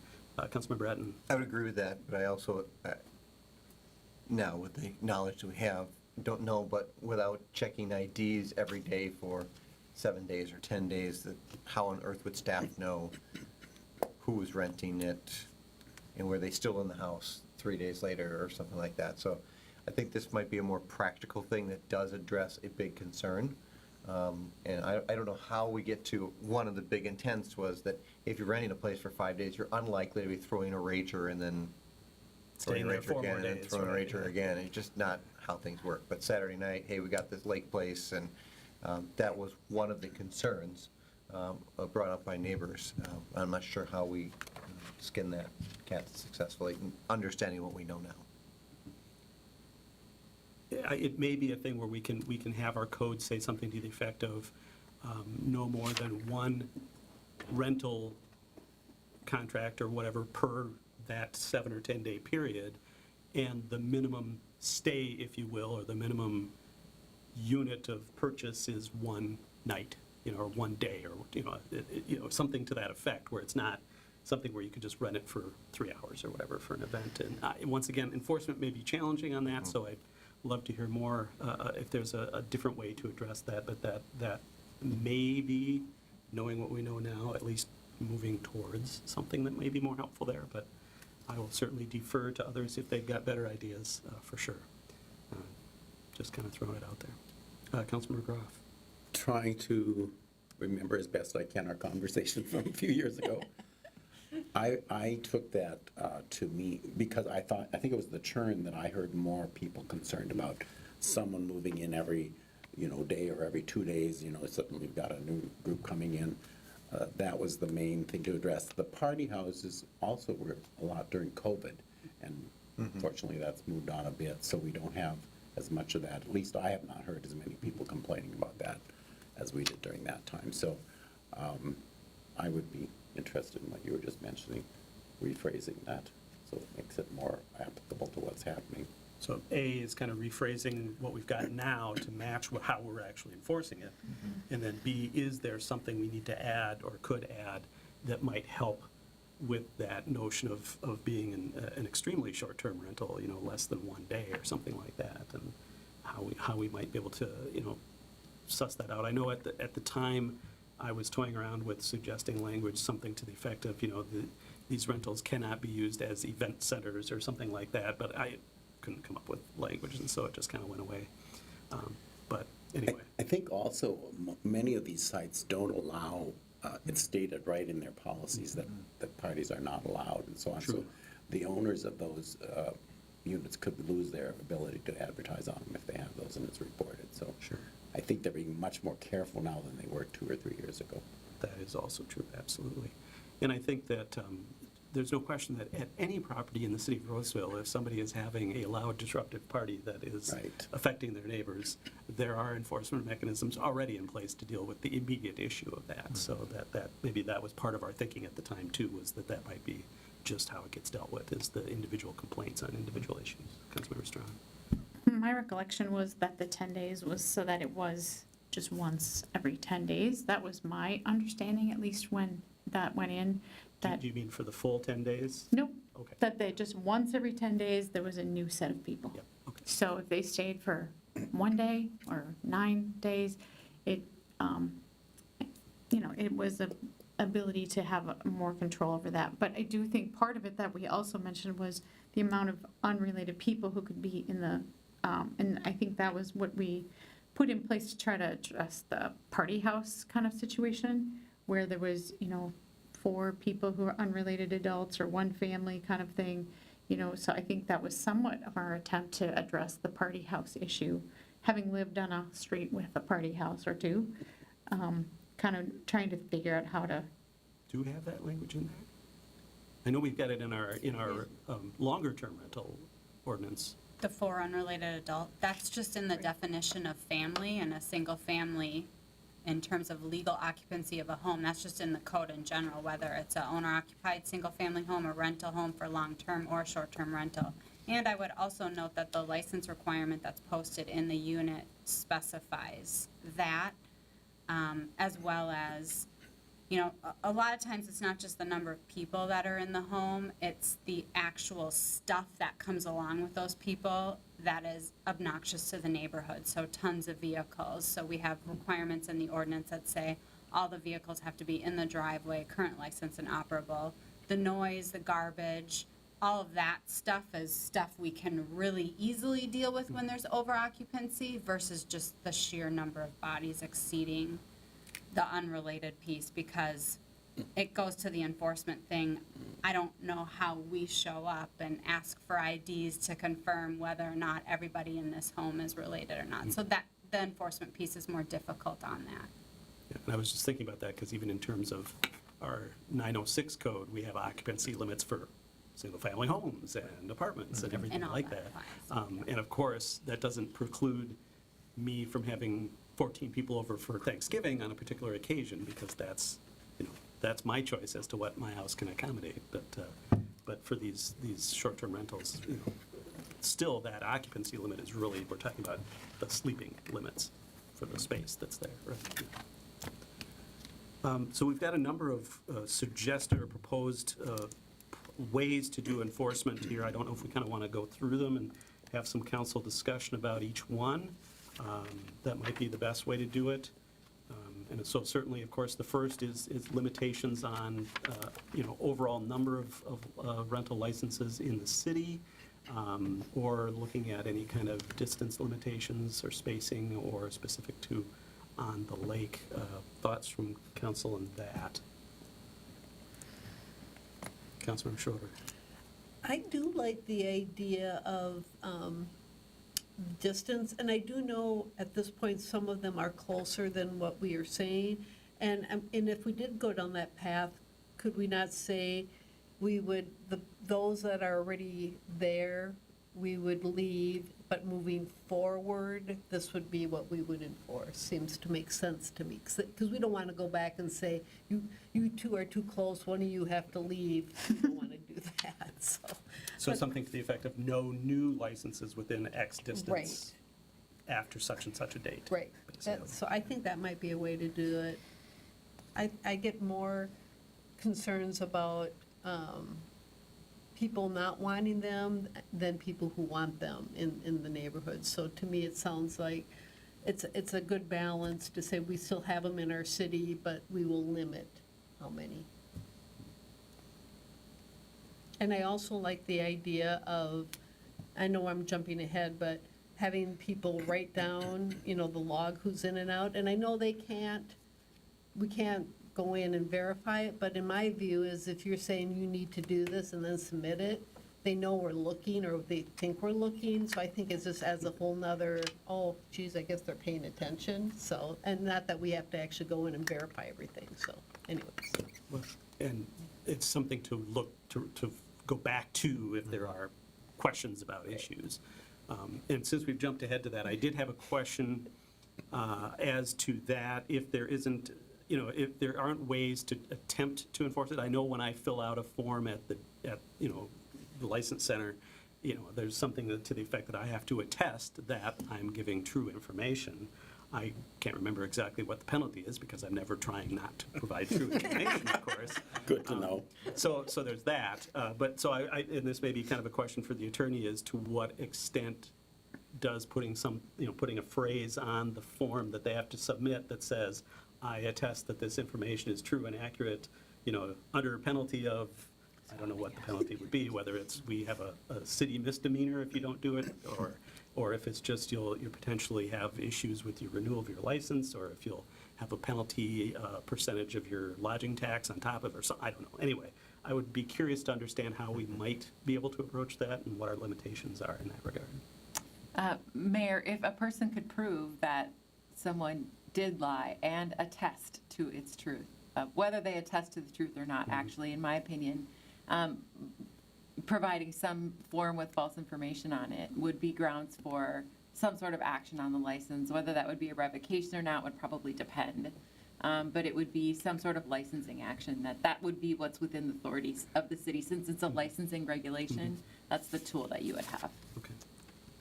And Mayor, members of the council, we use our electronic permit system for people to apply, and they already have to attest to complying, whether or not it's legal or not. We already require them to check a box saying, we understand these rules, we intend to follow them. And I believe, I could be wrong, but I think there's already language in the ordinance the ordinance we put on pause that says something to the effect of if they're caught violating any component of this regulation, their license is subject to revocation and/or suspension and/or revocation. But we can massage that a little bit if we need to. Right, and that's the kind of the purpose of this, is to fix anything in the code while we're doing the analysis. So, and so kind of, if we can maybe put a little bit of a pin in that portion of the discussion and go back to the number and spacing question. If, we've heard from one council member on that now, other thoughts from other council members as to either whether there's an overall limit in the whole city, if there's a spacing limitation, what that might be. Councilmember Hutton. I'm okay with a spacing limitation. I'm not sure what the right distance is. I think that is the greater concern for most people versus a total number. You could have 10 in the city and have 5 next to each other. Right. And that's what's going to really matter to neighborhoods and that portion of the community. So I would be more in favor of a spacing thing. I don't know what the right number is at all. So that would be my thought on that. And I would say that I'm in favor of a licensing log as we are discussing, since it's been brought up. All right. All right. Councilmember Strawn, Addressing one of the other topics as far as the owner occupied short. can we sneak back to the Perfect. spacing one first? Spacing, I would be in concurrence to that. I would still be open to having a limit at this point, just so that, like some of our other things that have gotten a little out of hand, we can always add to that limit later on if we choose to, but if we set a modest increase to what we have now, double what we have presently, and then we have an opportunity before we have 40 of them to assess whether or not it's working the way we want it to. So I would be open to having a limit just so that we can kind of keep a pulse on what's happening within the city. Right. Councilmember Grau. I would be in favor of the limit on how many within a certain area, as this map is showing. And I think the main concern I've heard is if you had, like, you were mentioning 5 in a row or something like that, because you're ending up with parking issues and things like that. And I know we do have that, they're not supposed to park on the street, but we all know how hard that is to enforce, and, you're not going to be out there checking all the time. So it just kind of gets rid of that without having to use the enforcement on it. I think, for me, the smaller circle works because it keeps, if they were that far apart, I think that it would keep the parking and the rest of the issue away. Yeah, that's being a problem. 45 houses. So, Yeah, 45 houses. Well, and I think you bring up a good point, which is the notion it's sort of a linear measurement as opposed to Yeah. around, because I'm not sure, like in this example, I'm not sure the people on Ruggles and some of the streets to the north really care if No. there is one Yes. on Garden.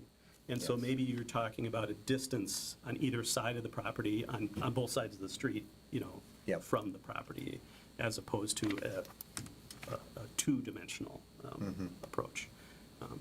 And so language might have to be figured out as to how to express that, but the notion that so many feet from that property in either direction on that street, none of those properties that access the street one way or another, and you have to be careful, because if you say access, but it's a corner lot, and those types of things, don't want to exempt those corner lots by accident, so.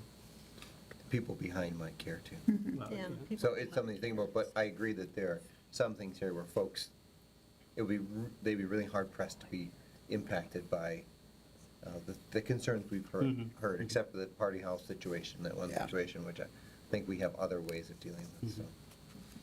And maybe with the shorter distance, given the lot sizes, that maybe it can be just measured around and not be, unnecessarily extensive into other parts of the neighborhood.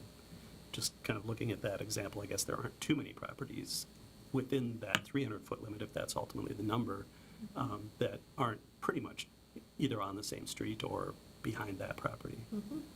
So, and if you tweak it and make it 250 or something like that, whatever works to satisfy that. So this was put up about notification. Did you ask this for notification questions? Did you ask this for I asked this for both. anything? The question about notification, as well as, and that's a good point, as well as the notion of the spacing of the units themselves. I think we primarily, up to this point, have been talking, I think, about the spacing. Yeah. But that's a good point on the notification, too, is maybe that's the same, that whoever's within that same distance also is who gets notified of the contact information and all that. Does that make sense? And so it sounds like we're in favor of having, I'm pretty sure we're in favor of having the notification of the neighbors that there is a rental of this type going in, and here's who to contact, and here's the enforcement contact as well. So you've got your owner contact and your enforcement contact. And that's after the license. After the license, right, yep. Councilmember Strong. Yeah, and that's what I wanted to, that this isn't a preemptive, you can go and complain loud enough and not have it happen. This is so that if you are struggling with problems on your block as a result of this that are related, this is who you contact and how you address the situation. But it's not about, consulting the owner and trying to get them to change their mind. Right. Okay. It's not a public hearing notification or anything like that. When you look at the distance requirement, I'm not sure that 300 feet, unless we look differently at this linear thing, would make everyone as happy as you were thinking it would make. And 500 might be, when I look at this and I stretch a long garden, as this example shows, I'm not sure that 300 feet's really gonna get, if there's a couple of houses outside of that, and there's that one on the north side of Garden, I think that might still get people pretty excited. On the same block. On the same block. Yeah, if you look at. Yes, Because it could be 5 houses away. Yeah. yeah, yeah. So I think the notice requirement, something along that linear discussion, something around 250, 300 feet, makes sense to me. I think that if we're going to do a distance thing for the next possible one, I would want it to be bigger. I think that would better address potential concerns. Linear or the whole circle? Linear. Okay. And then what about the people immediately behind? if Yes, we do somehow linear we on have the to talk street? about So that linear, it's- yes. It's not exactly linear. That's correct. Now, each situation is different, so these places on the lake are going to be different from something else, right? If Ms. Schroeder did one, linear is all that matters. Because you're on a straight street. No, you're not on a straight street. Straightness, yeah. But you don't have anybody on the other side. Right. You've got a big lake on the other side. Right, I got you, what you're saying there. Right, so the linear matters, but when there's a property backing onto the property that might be a rental, then we have to consider a portion of that street too. Well, you could do, so you could do the same distance down that street, and then also the street along which any backyard neighbors are, or something to that effect. Yeah. Mr. Mayor? I mean, but that's where, yeah.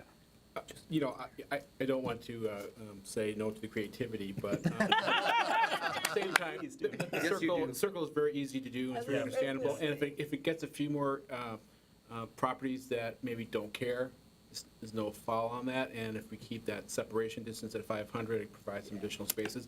I think there's such unique spaces that to try to do it linear would work in some places. If you just draw a circle, we found that effectively works pretty Okay. well. Well, and the other way you could do it is you could say, within 500 feet along the street and 200 feet the other direction, and you just have it's instead of being shaped based on the shape of the property, it's more purposely shaped always to be more linear. That would be. But there are parts that aren't on a grid like Oh, yeah. that. Yeah. And that's why I think just doing the circle around it, as Mr. Trudgeon says, Yeah. makes more sense, because for implementation, it's just easier. Yeah. If they have to draw that for each one of these, it's gonna be difficult. Our attorney has something to I say. think David's Okay. really good at Council members, a circle is significantly easier to understand. You have to understand that when you're writing your ordinance, it needs to be able to be understood by a common person reading it. So the more complex it gets, the more difficult it becomes to enforce. Not to mention, what's going to happen is they'll come in and they'll show up at the desk and they will ask staff to give them a list of all of the addresses and draw them a picture. And so you need to be careful that you're being fair and applying the same law to every person. And, that's why circles are helpful, because they're easy to define, easy to draw, and easy to figure out. And alternatives can be very challenging. Not that you can't do it, but it's very challenging. Circle. Circle. So circle at what distance then? Well, on this map, is it the larger one 500? Is that- Yes. The larger one's 500, the smaller one's 300. I don't know, I think it probably is fine at 500. I don't know. Yeah, I'm okay with 500. for the distances away from the next one. For the spacing. Yes, for Yeah. the spacing, I think it gets far enough away that, yeah. Yes. Any objection to the 500 foot? No. All right, I might be in the minority on that one. Well, I was going to suggest 450, but no. oh my goodness. this is what happens when we have extra time. And are we still saying as well that the notice of one having received a license goes to the same circle? I would say 300. 300 for that? That impact is different. Okay. Agreed. Can you explain that? The reason for that notification would be people concerned with partying and things like that, that would be right next to that property. So the 300 for me addresses that more than addresses that, but people like circles. And so, for me, it addresses that direct impact on this, the directly surrounding properties. But if you had 300 and 300 for 2 homes, that's gonna get much more impactful for those in the middle of that sandwich. So that's where I go 500 for the distance between, 300 for the notification. Is that the consensus? I'm good with that. I think I'm that's good with good. that. Yeah. Are you still in the minority? It's good for you. I agree with part of it. Okay. So I'm just thinking about sort of the implications. Is there the potential for a variance process or something to that effect where somebody can say, oh yeah, but I'm way up here in Woodland, I'm in the 500-foot circle, but how come I can't have one? Can't I appeal this, or can't I have some kind of exception? Come on, be fair to me, You say the attorney doesn't think that's a good idea. Well, I just want to understand what somebody might, Yeah. how, is it just that they would have to challenge that the law is unfair, or could there be a process by which maybe there could be exceptions if there's extenuating circumstances that we haven't envisioned at this point? Mayor, if you want to be able to make exceptions, you should write into your ordinance what would be a valid basis for the request of an acceptance. And then that would ultimately be a decision that would need to come back before this body to draw that, to approve an exception. All right. So in the absence of that, there aren't any exceptions? Correct. Got it. Okay. And we can always revisit those things if there's something down the road that, and just to re-emphasize in our language we already discussed, the idea being that no new Right. license within 500 feet Right. of a current license holder. Yep. We're not taking away licenses that are already in existence. Okay. So that deals with the spacing, that deals with the notice. Doesn't sound like we're doing an I wanted to go back, because Councilmember Strawn brought up the overall limit. I might be okay with putting something in there. I was thinking about that this afternoon, that, obviously don't make it 8, but make it, something that we feel is something that if it hits that point, maybe that's our trigger to take another look at this. If I think people with start these- wanting to ask for more. But I think with these changes, it's going to really be limiting it anyway. But, I don't know, you look at that other map, I don't know what the number of dots is for the single-family homes that are being rented on a long-term basis, but they're all over the place, and there's a lot more than 8. That's true, I but think they as aren't of 500. February, it was 400. 400 out of something know like of. 11,000 properties. So, And I would say that number's trending down. A couple of years ago, we were over 500. but if we put something like 15, like Councilmember Strawn was saying, as our, sort of our cap, and we're at 7 now, there's some room for growth, and at the same time, if we start seeing, lots of applications coming in, we could decide to change our cap or leave it the way it is, but at least we're not allowing for 400, because we didn't have anything.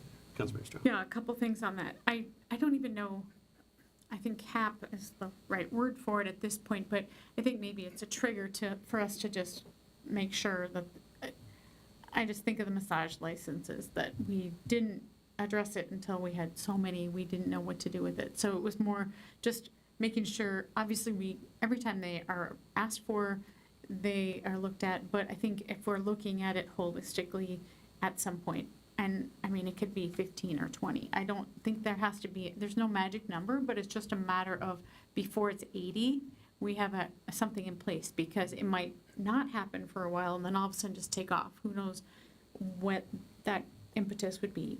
But the one thing I thought we should probably clarify is who is noticed and how often. So is it only at the origination of the short-term rental license for the very first time? Or is it an annual, or is it now that we're starting the notice process and everyone gets one even though they're there already? So I think we need to be intentional so the city staff understand what the expectation is around the notice for people. And then I think people, we did have someone come forward, last time we brought this forward in the spring, who said they had purchased the home specifically with the notion that they were going to rent this as a short-term rental. Given the nature of the jobs they had, it made, it made sense overall. And so I think, how was that communicated out to others so that someone isn't specifically purchasing a home with the intention of renting in a short-term basis, and then they find out, oh, there's already one on my block, I already own it, now what? So I think there's some things we should hammer out so that we're not leaving Dave and Janice, proper names, Mr. Anyway, just making sure that we are not leaving them unsure of what frequency and, what happens if someone says, well, I just moved in, I didn't know that my next door neighbor owned this, what's that requirement? This already happened, too bad for you. So just kind of trying to better understand what people can expect. That's a very good question on the notice. I mean, I think the minimum might be every time they renew, which is annual. That's logical. Then if somebody moves in 11 months before renewal, they might figure out at some point that, that their neighbor is doing a short-term rental. And they may, just in talking with other neighbors, understand it, yeah. Yeah. Tends to be if there's word in a neighborhood, it gets around. Mayor? Yes. When a realtor's showing a property, they are responsible for, if someone is disclosing to them, they are responsible for letting them know if rentals, all of the cities have different rental requirements. And so if that's what their intent is, they should get that information ahead of time. And we can certainly work with our local realtors Yeah. to get the word out there. Do we know If we any knew local any. realtors? We might have some connections in They might that. be able to do something. We were Let's go. contacted today by the St. Paul Area Association of Realtors, so they are paying attention to this conversation. And so I think if this does become part of the rules, it will be communicated out to the realtor community. Good, And we seem to be comfortable with the annual notification with the renewal, basically. good idea. What does that cost? Do you know? Well, the cost to do the notification, 45 postage stamps, plus however printing. many properties, the postage, and, they'll be responsible for creating the notice and mailing it out. And they'll get the list from you? We Yeah, can that's certainly good. provide a list. Okay. And then, like I said, I'll work with the city attorney, but I imagine we'll write language in the actual ordinance of what needs to be communicated in that notice. Yes. Okay. Can I ask Stacy? one Oh, yeah. clarification question on the notification requirement? Do you want it to be every property owner or every property occupant? I'm just wondering if there's an apartment building that hits within that trigger, do they have to notify every apartment unit of that apartment building, or just the property owner or occupant of a single family? Or is it, I was just going to say, is it every single-family address? I mean, I don't know that I've instance? ever received a complaint from a non-single-family property owner about a short-term rental, but I just want to make sure we're doing what you want us to do. It may be good to clarify to just single-family I think addresses. single family. Single family, yeah. And to that address. Okay. You mean, it'll go to that address and land in their mailbox. Right. So the people who are living in that space at that time will be aware of that. Current Right. resident. Right. Only yeah, single-family exactly. Yep. occupant. Yes. Or going the recycling. Right, because if it's an absentee owner or a trust or something, that makes no sense to notify them necessarily. Good clarification. All right. Notification we just talked about, all right. I'm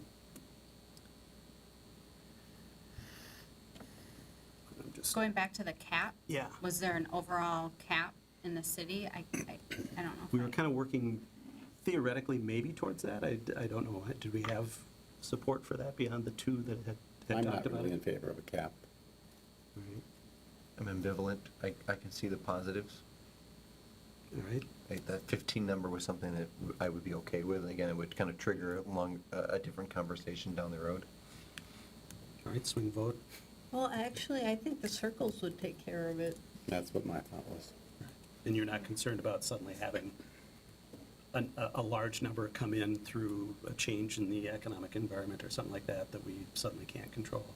No, we could always, I mean, we can see how this works, but, this, I think, especially going with the circle with the bigger amount, I think would help alleviate what people are complaining about Because you could put a lot of 500-foot spaces in there. across the whole city and have a lot more than. Staff could let us know if there is suddenly an increase of hundreds of these per month. And Dave just whispered in my ear, with every license renewal that comes before you, we can say, this is number That'd be 8, great. this is number 9, and then you can Yep. start paying. Right. I love Okay, it.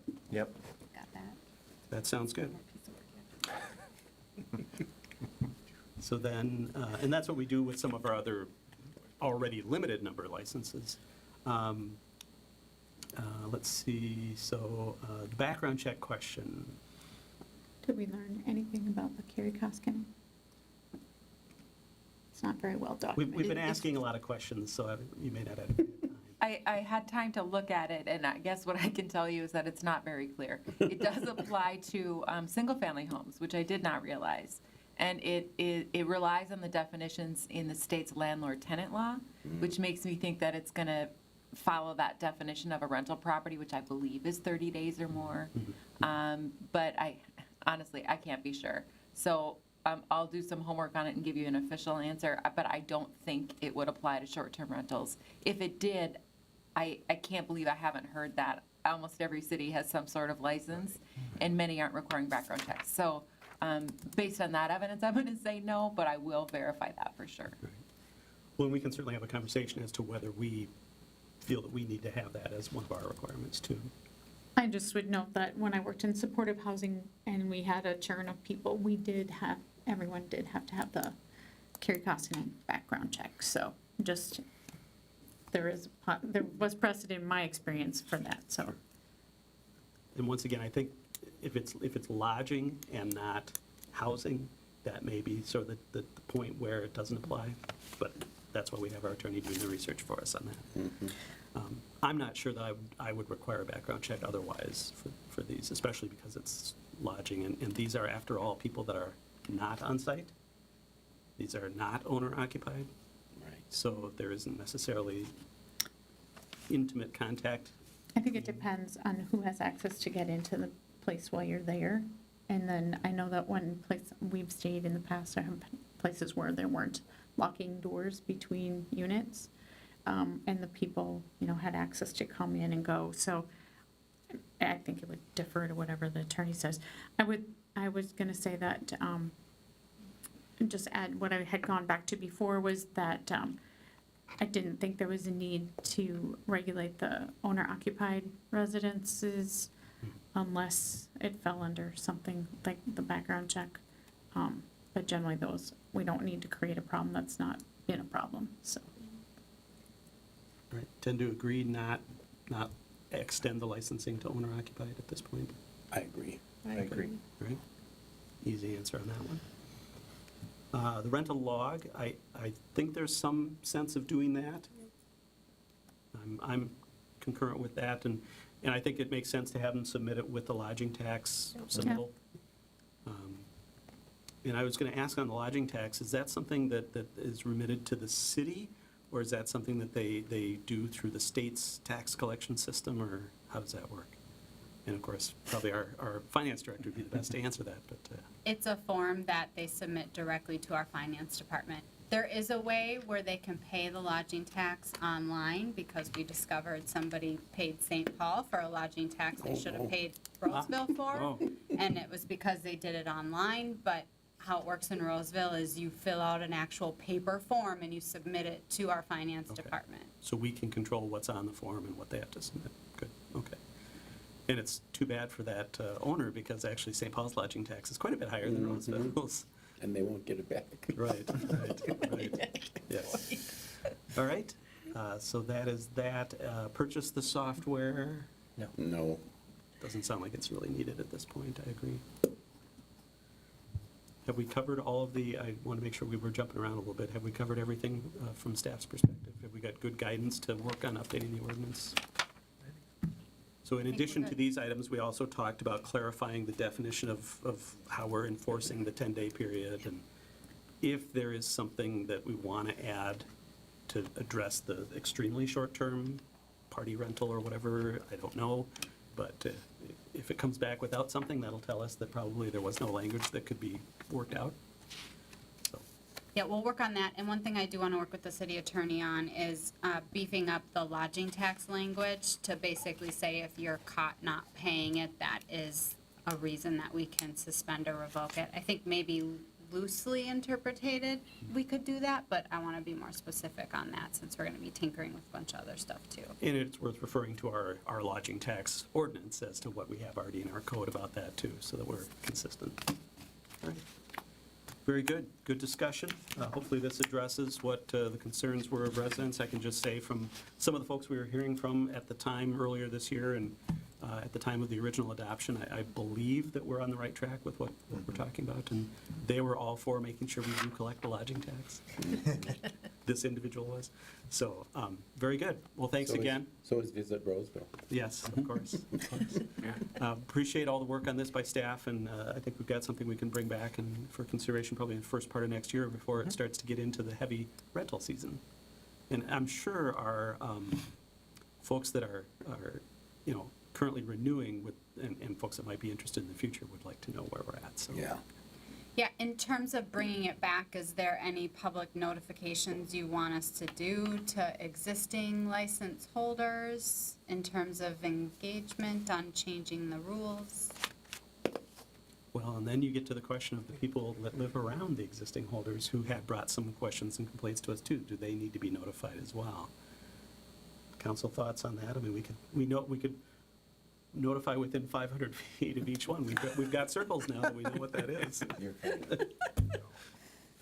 I don't know. Council thoughts about, I think it makes sense to notify the existing license holders. certainly. Yes. Do we need to go beyond that? No, I don't think so. What about people who have reached out on this issue in the past or have come to meetings along, specifically on this agenda item? To the extent we have their contact information, we could maybe reach out to them. But I don't want to make this No, not too onerous, but harder for staff than it needs to be.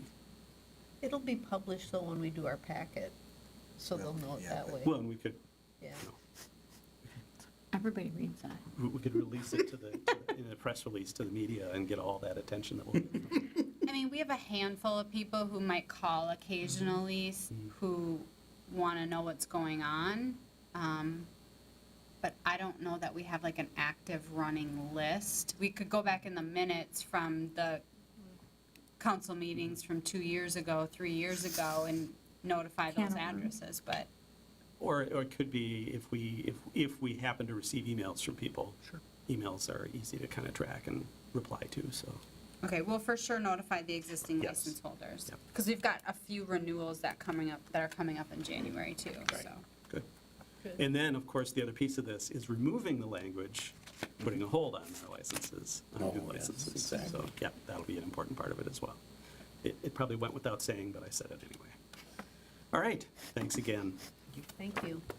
That brings us then to our final business item this evening, which is to look at 2024 legislative priorities, and this is our city manager, Pat Trudgeon, to kick off this discussion. Yes, thank you, Mr. Mayor. So as noted, want to talk about the 2024 legislative priorities. I expect that we'll have several conversations, so this isn't the one and only conversation. So just want to quickly highlight what our agenda was last session. And I attempted to very simply, in a kind of a yes/no format, say, was this legislation approved or not approved? And I will put a lot of caveats to the approved. I tried to reference it in the RCA that if there was some funding for EAB, yes, there was funding for EAB. Should there be more? Is it sustainable? That's another question. So it doesn't mean it necessarily should be removed, but at the same time, maybe there's change in wording if it's still a priority. So, and the virtual meetings, they did do a fix that's no longer necessary to be in a pandemic, a medical, public emergency, to meet 3 times from your home, but that only goes so far. I think there's a lot of other interest to expand that even further. I see Metro Cities has a policy to allow for 50% of the Wow. meetings in a year to do that. So there's still some refinement that we may want to do on these. So, but I just tried to articulate kind of, what was approved. And we all know the session was very productive. And many of our priorities were approved. So that's something just to note. I don't think it's bad to have a long list, but if we can shorten this list up a little bit, that's always helpful as well. And so unless you have particular questions about some of those priorities, I won't go through every single one. I would note we have two additional ones that are staff-driven. One is in regards to our TIF District 17, which is in Twin Lakes area. We previously went down to the legislature and did receive permission to use our hazardous substance sub-district funds to help pay for the environmental remediation for a longer period of time than under law. So that was great. We got that legislation. We continue to see no development there, and the costs are still there. So the ask would be to allow for the remaining, the regular TIF district to go back down there and ask for permission to use those funds that otherwise we would not be able to have access to. We had hoped when we went down to the legislature, in fact, I looked at my testimony in 2018, and we hoped to, with that legislation for the HSS, that we would be able to get the district closed a lot sooner, and it would be done with it. And so I'm a little, cautious going down there again and asking for that, but the reality is what the reality is. And so we can certainly talk through that a little bit and explain why we're here. So that's one. There's material in the packet for that. The other one is regards to park dedication fees. Currently, it's tied to land subdivision. My understanding is Minneapolis and St. Paul have some special legislation from years ago that allow for other development. So think of the property behind Lunds Byerly, 500 apartment units. That wasn't subdivided, that was a large lot. So we were not able to directly collect park dedication fees, and I think you can make a really strong argument when you put 500 people in a very small area, they need park space and open space. We were able to work out some other deals with them, if you recall, built that trail and stuff, so we were able to work that out a little bit better. But we don't have a lot of open land to develop that's going to be subdivided. A lot of times it's going to be redevelopment. So there's several cities, led by the city of Hopkins, that is proposing legislation. We've been in a couple of preliminary meetings with them, and they are looking to propose that legislation. So what we're asking the council to consider is to support that legislation. We would be in the background helping, but perhaps not the lead agency on that, but that could really make a significant difference in investment into our parks down the road. So, and then, of course, there might be other items that you all may have that we want to talk about here as well. So, like I said, I don't know where we want to go. We have this long list of things that we can start culling. We can talk about the new additions. We can also have some other ones that aren't even mentioned yet. So I will pause and see where I would go. I would note that the legislature is convening in, so say February, what was that date? Too many dates here. February 12th. I think maybe first of all, it seems like there's some definite, when the approved is listed as approved, there's no wishy-washiness about it. Things like the hotel licensing, things like the sale of catalytic converters, the local option sales tax, those are all approved. I think those can come off the list, it would seem. The conversion therapy ban was approved. I guess you could debate on the affordable housing and transportation funding, although I would note that there are fairly significant increases over what's there. And so I don't know that we want to continue to ask for it as one of our high priorities right now. Maybe that's something that could come off. So that was the first ones that I saw. I hadn't gotten to the other page yet. So the presumptive coverage for the firefighters may be able to come off if that was approved. Yep. Recruitment and retention of police officers, I believe that was satisfactorily approved. There's a lot of funding thrown that way, and once again, is that continuing funding or not? But We may have to there are revisit significant that. steps taken for that, yes. Obviously, cannabis products. And the Ramsey County funding was approved. So those things seem to be easy to take off the list because it doesn't seem to be something we continue to want to deal with. guys. I think we want to continue to request the oval bonding funding. Yes. Yes, Okay, no absolutely. objection, so that stays. Emerald Ash Borer, as was noted, there was funding. Is it adequate? Do we want to continue to advocate for more? More. More? We need additional getting funding for very that. Stays, well, yeah, exactly. All right, the tap room, cocktail room, same premises. Do we just continue to support our local business in that regard? I think so. Yes, I Right. think so. Statewide licensing of massage therapists? Yes. Yes. right? Yes. Okay, yeah, okay. Absolutely. I already said that we had got our sales tax, so that takes care of the high priority list. And Mr. Mayor, maybe we should state that the high priority ones are ones that we a little bit more directly work on and involve, whether that's me Right. or council testifying or other staff people working Right. directly on it. Right.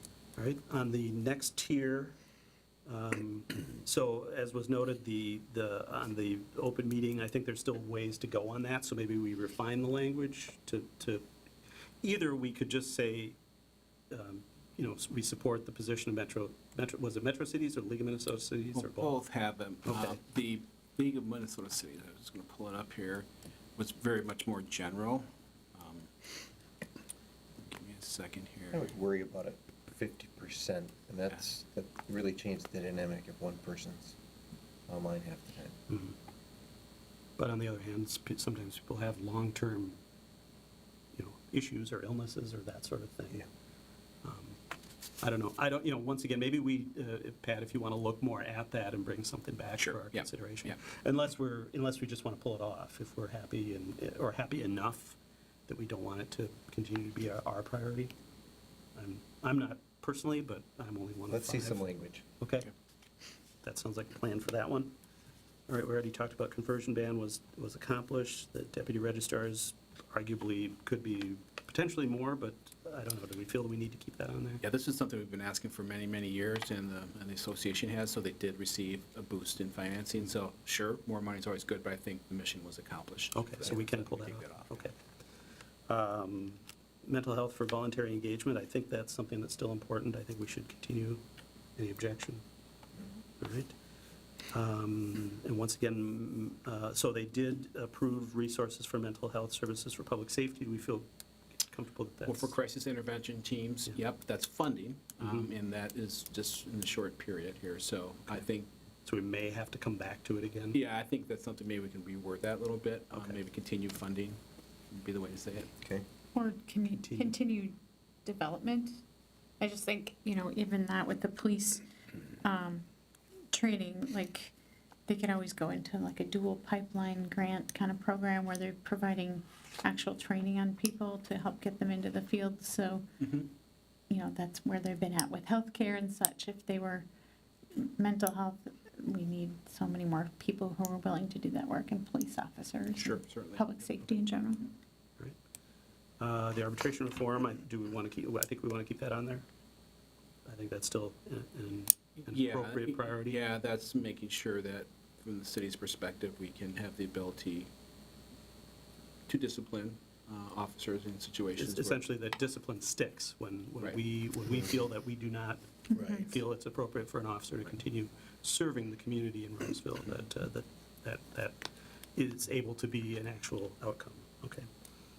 The affordable housing funding, do we want to, I'm sort of hesitant to continue to ask for more when there was so much Yep. additional funding. There's a put in. local sales tax. And that's in likewise place. with the Wait, yeah, ongoing transportation. sales tax. Right, I so agree. perhaps those two we kind of pull off for now, but we monitor, Yeah. okay? Building code for sprinkling, I'm presuming we haven't changed our point of view on that? Okay. Fire chief is silent. Absentee balloting, they did do that, so I don't know, or They did a lot partially, of things, yeah. and I'm not sure when we started this, what we meant by that, because I think it's evolved so Well, much. yeah, I think that came from when we were doing it Yeah, in our council Yeah. chambers, and it was the early, and everybody was doing it. it's significantly changed, it's a lot easier to vote in many different ways, so I'm not sure that needs to stay on. Okay, what do we think? I know the League of Women Voters was very pleased with all the stuff, and they work with voting all the time, so So maybe pull it off then? I pull it off for now. Pull it off, all right. The deed program was approved. We feel that was adequate, so, Yep. okay. The presumptive coverage for firefighters, as we discussed, already was approved, so I think that comes off. Transparency of information on property tax notices, I'm not sure this is going to go anywhere, and it was kind of one of my pet things, so I'm actually okay with taking it. Probably. You know, it just, it's, you know, you can only tout at so many windmills before you get on your horse and go somewhere else. All right. Are you going to sing Man on the Mantra too? Allow for the use of the city website for, I think we continue to want to advocate for alternative Yes. means of Yeah. notification. That would be a significant cost savings. Right. Wouldn't it? So in this, the next one here, the effectiveness of state law and regulation of emergency medical services. I think there was a study group put together Yeah, or so there's something some like that. nuance to this. So the state legislature did create a study group that's going to look at the overall system. So that's going to be over a couple of years period. My suggestion is maybe we look to reword that a little bit to, you know, make some changes Okay. to that, because, you know, the cities are really at a disadvantage and are Right. at the mercy of the provider there, and there's not much Right. ability for us So- to. Something to the effect of trying to make the system work better for cities or something like that. Yeah, so we'd like to keep that. Language, all right. Police officer recruitment and retention, I think at this point, maybe that's something we can take off. the Well, list, or- there was significant funding, which, and we'll Right. see some later on. I would almost want to, until we're well past the crisis of hiring, that we would maybe continue Okay. We can keep that for on. resources. Okay. That'd be my sense. All right.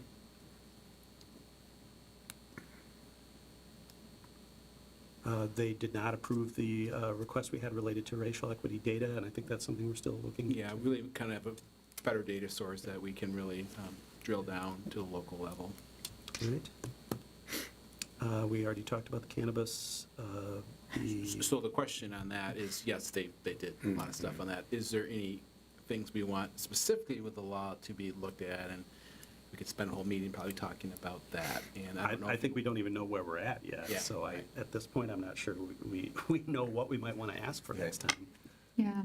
Let's give it a little time. Yeah, not for this year probably, because it's not going to, you know, people aren't even going to be selling it for another year. I think once things start happening, we may want to revisit it at that time. If we see issues arising, Yeah. for sure. Yeah. Yeah. We have Okay. a year where things will be Yeah. maybe coming So up. we'll take that one off for now.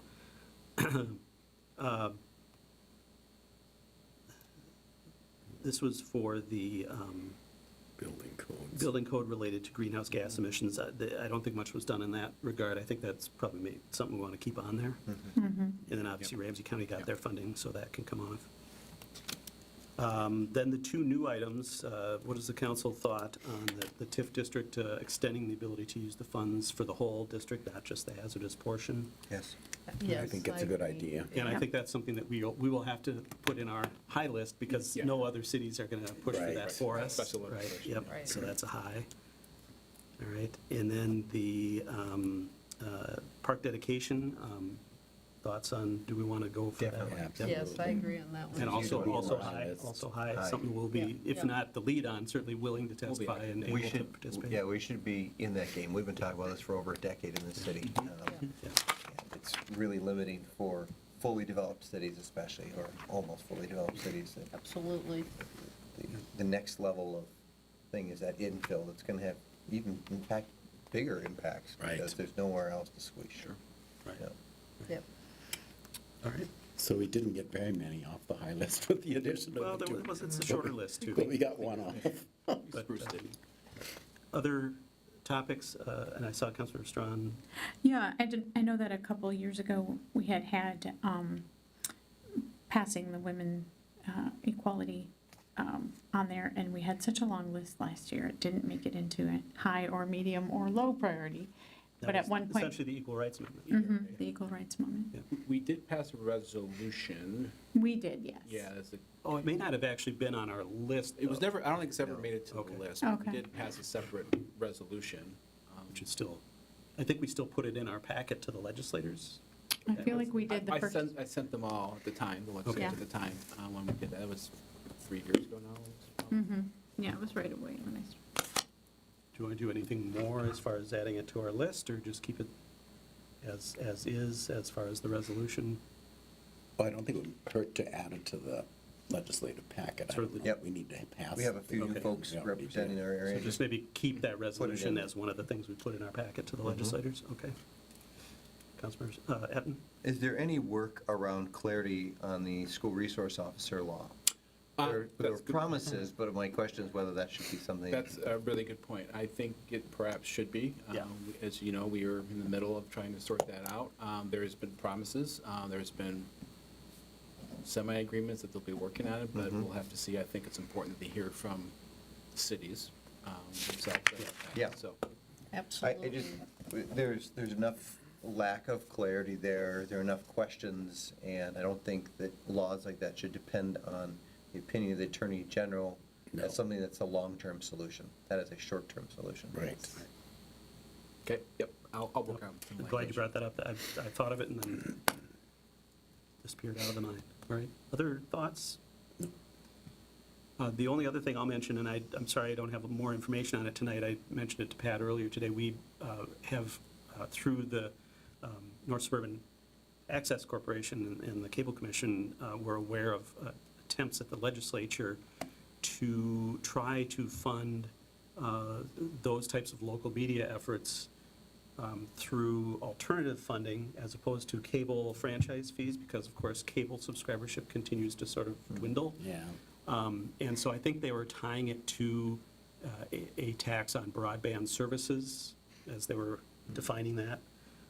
And so to the extent maybe we can understand that better and get more language maybe from Jeff over or Michael Bradley over there, is that something we might want to be supportive of, or would you like to see more of that, maybe at our next discussion? We should understand more. Okay? I think we should understand more, but I think we also need to, we really rely on 9 North to push out a lot of our information. So I think if it's something that is supporting their ongoing participation in our political process, I think it needs to be something that is something that we see as a priority, because, you know, media in general is, got a lot of special interests, and I think we can say pretty confidently that we get a pretty good product there, that we don't have to weigh whether or not they have a specific slant. Well, and they definitely are concerned about future funding. I mean, there's two things. There is, just the general decrease in cable subscribership, and that's the only source of funding for those entities right now under law. And there are efforts at various levels of government to sort of do different regulation that sort of takes away the ability of cities to issue franchises, things like statewide franchising, or at the federal level, there are even some preemption laws, basically saying, It just means they want the money. well, of course. Using public right-of-way to make money. Yes, Yeah. That exactly. we have Our to make. public right-of-way to make money. And so, let's get more information on that, and we can have a Yep. conversation about that. I think generally, we would be supportive of maintaining these types of media centers and Yeah. and providing adequate funding, and as to the specific mechanism and tool, we'll maybe have to understand that better. But at least if we're not sure about that, we might want to put language in about supporting adequate funding or something like that. Right? Yeah, if we lost another source, like the newspaper's absence, that's probably the thing we hear most from most people. Yep. We need to make sure we keep this reliable. Well, option. and cable itself isn't even the prominent delivery mechanism for their Anymore. video services. Right, you know. yeah. So, that Yes. even that nexus is going away, so it's important. Yeah. All right. All right, so my intention is to bring it back in our meeting in January 8th, and just another look-see, and then if we have to do one more time, that's fine. We'll have time to get it all sorted out before the session starts, so thank you for the input. All right. And just to complete the thought on this, I did, because sometimes over the course of the year, we have discussions about various things that are before us, and we say, oh, that's a good thing to make a legislative priority for next year. I did do a quick text search of legislative or legislation or legislature on our last year's meeting minutes, and nothing really came up. So there were a lot of hits for the sacred settlement legislation, Yeah. but nothing, related to future things. So I just wanted to note that I did that due diligence too. All right. That then brings us to our consent agenda. We don't have any minutes to consider this evening. Mr. Trudgeon, could you give us a brief description of the consent items this evening? Yes, thank you, Mr. Mayor. Item 10A approves payments in the amount of $122,424.83. Item 10B approves one massage therapy establishment license for a business located at 2353 Rice Street. Agenda item 10C approves the ordering of an ambulance first response vehicle to replace the existing first response vehicle. The vehicle is expected to be delivered in 2025. It is being ordered now due to the long lead time and to lock in price that will increase at the beginning of 2024. Item 10D authorizes the city submitting an application to the Met Council for a new private property inflow and infiltration grant program. If the city receives funds as part of this grant award, private property owners would be eligible to receive financial assistance in mitigating and repairing inflow and infiltration issues on privately owned services. Item 10E receives the 2023 third quarter financial report. I would note that there's a bench handout that was sent out to you that also shows the EDA, status of the EDA fund as well, and we'll carry that forward moving into the future. And then finally, item 10F approves an application, speaking of for policing and recruitment, application for the Pathways to Policing Grant Program and the Intensive Comprehensive Peace Officer Education and Training Grant Program, both being offered by the state of Minnesota, and there's some material in the packet about the program. And that is the consent agenda. Great, thank you, Mr. Trudgeon. Is there a motion to approve the consent items this evening? So moved. Second. All right. I am going to say moved by Councilmember Strawn, seconded by Councilmember Schroeder. Any discussion on the consent items this evening? Hearing, Councilmember Just, Crowley. I think that there's really good information on the pathways to policing. I thought that was a good review and a reminder. Oh, and I did want to note on the the fire medical response vehicle, I know that there's, the word ambulance is in there, and I think Right. it's important to note to people that we're not talking No. about taking up the business of doing transporting, No. as was pointed out to us by the chief and others earlier this year, as we talked about our capital plans. The costs of the medical response unit, as they're currently configured, are approaching those of ambulances anyway, and there's a lot better ability to provide service through that platform. And so that's why that change is being made. So if folks in the public are seeing the word ambulance, we're not getting into the transport business at this point. So I know there's conversations about what the future of that looks like more broadly in the industry, but certainly the city of Roseville is not in 2024 going to become a transporter of patients. All right. With that, we've got the motion before us to approve the consent items. All those in favor signify by saying aye. Aye. Opposed? That passes unanimously. Those items are approved. Mr. Trudgeon, future agenda review. So our next meeting is next year, January 8th.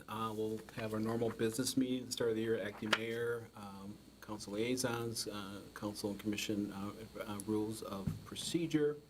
We want to also discuss commission vacancies. We are reaching out to the existing folks that are ready to be re-upped and identify all that. The public works plans, we'll have the legislative priorities, as I mentioned.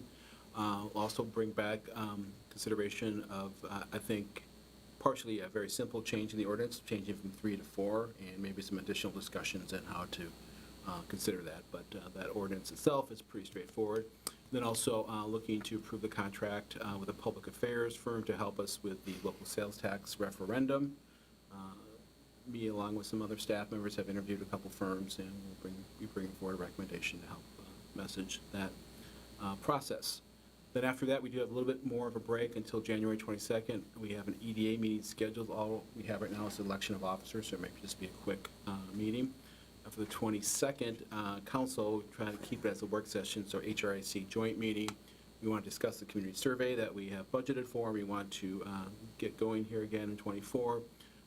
Have PWED talk about Green to Go container presentation, as well as some of our staff talking about some stormwater projects. We might have a couple more. I understand Ashes might be making an appearance. Nice. A sport Oh, dog. that would be We fun. want Yeah. to thank the Thibodeaux as well, recognize them for their Yes. donation on that. So more to come on that, but that's the next month or so. All right. And we have a third meeting in January, if I remember correctly. Yeah, 29th, yeah. Okay, right. Councilmember Strawn. There's also a police canine dog that's retiring. Do we have to also say goodbye to the canine dog? We haven't typically done that, no. I think we should incorporate dogs whenever possible. Guaranteed attention to our meetings. Yes. Sure. And attendance, maybe. Dog-related viewership just goes way up. Way up. All right. Anything else on future agenda? Oh, and I was going to note that Pat and I discussed today, maybe doing a sort of early next year, I'm not sure exactly when, sort of a recap of the budget process, and if there's anything we want to look at doing a little differently, or if we want to do documentations. Yeah, if we can start the budget process earlier in the year. Excellent. Just gonna- All right. So that will be something that'll be coming Yeah, up by at the some 29th. point here. So, all right. Very good. Anything else from the council, liaison reports, announcements, future agenda items? All right. Well, before we get to our final agenda item, it's appropriate at this point to wish everybody a very happy holiday season, a Merry Christmas, or whatever holiday you celebrate this time of year, or plural holidays, and certainly a happy and prosperous and safe New Year. With that, the only item left on our agenda is adjournment. So moved. Second. Moved by Councilmember Atten, seconded by Councilmember Schroeder. No discussion on a motion to adjourn. All those in favor signify by saying aye. Aye. Opposed? That passes unanimously, and we are adjourned. Thank you, everyone.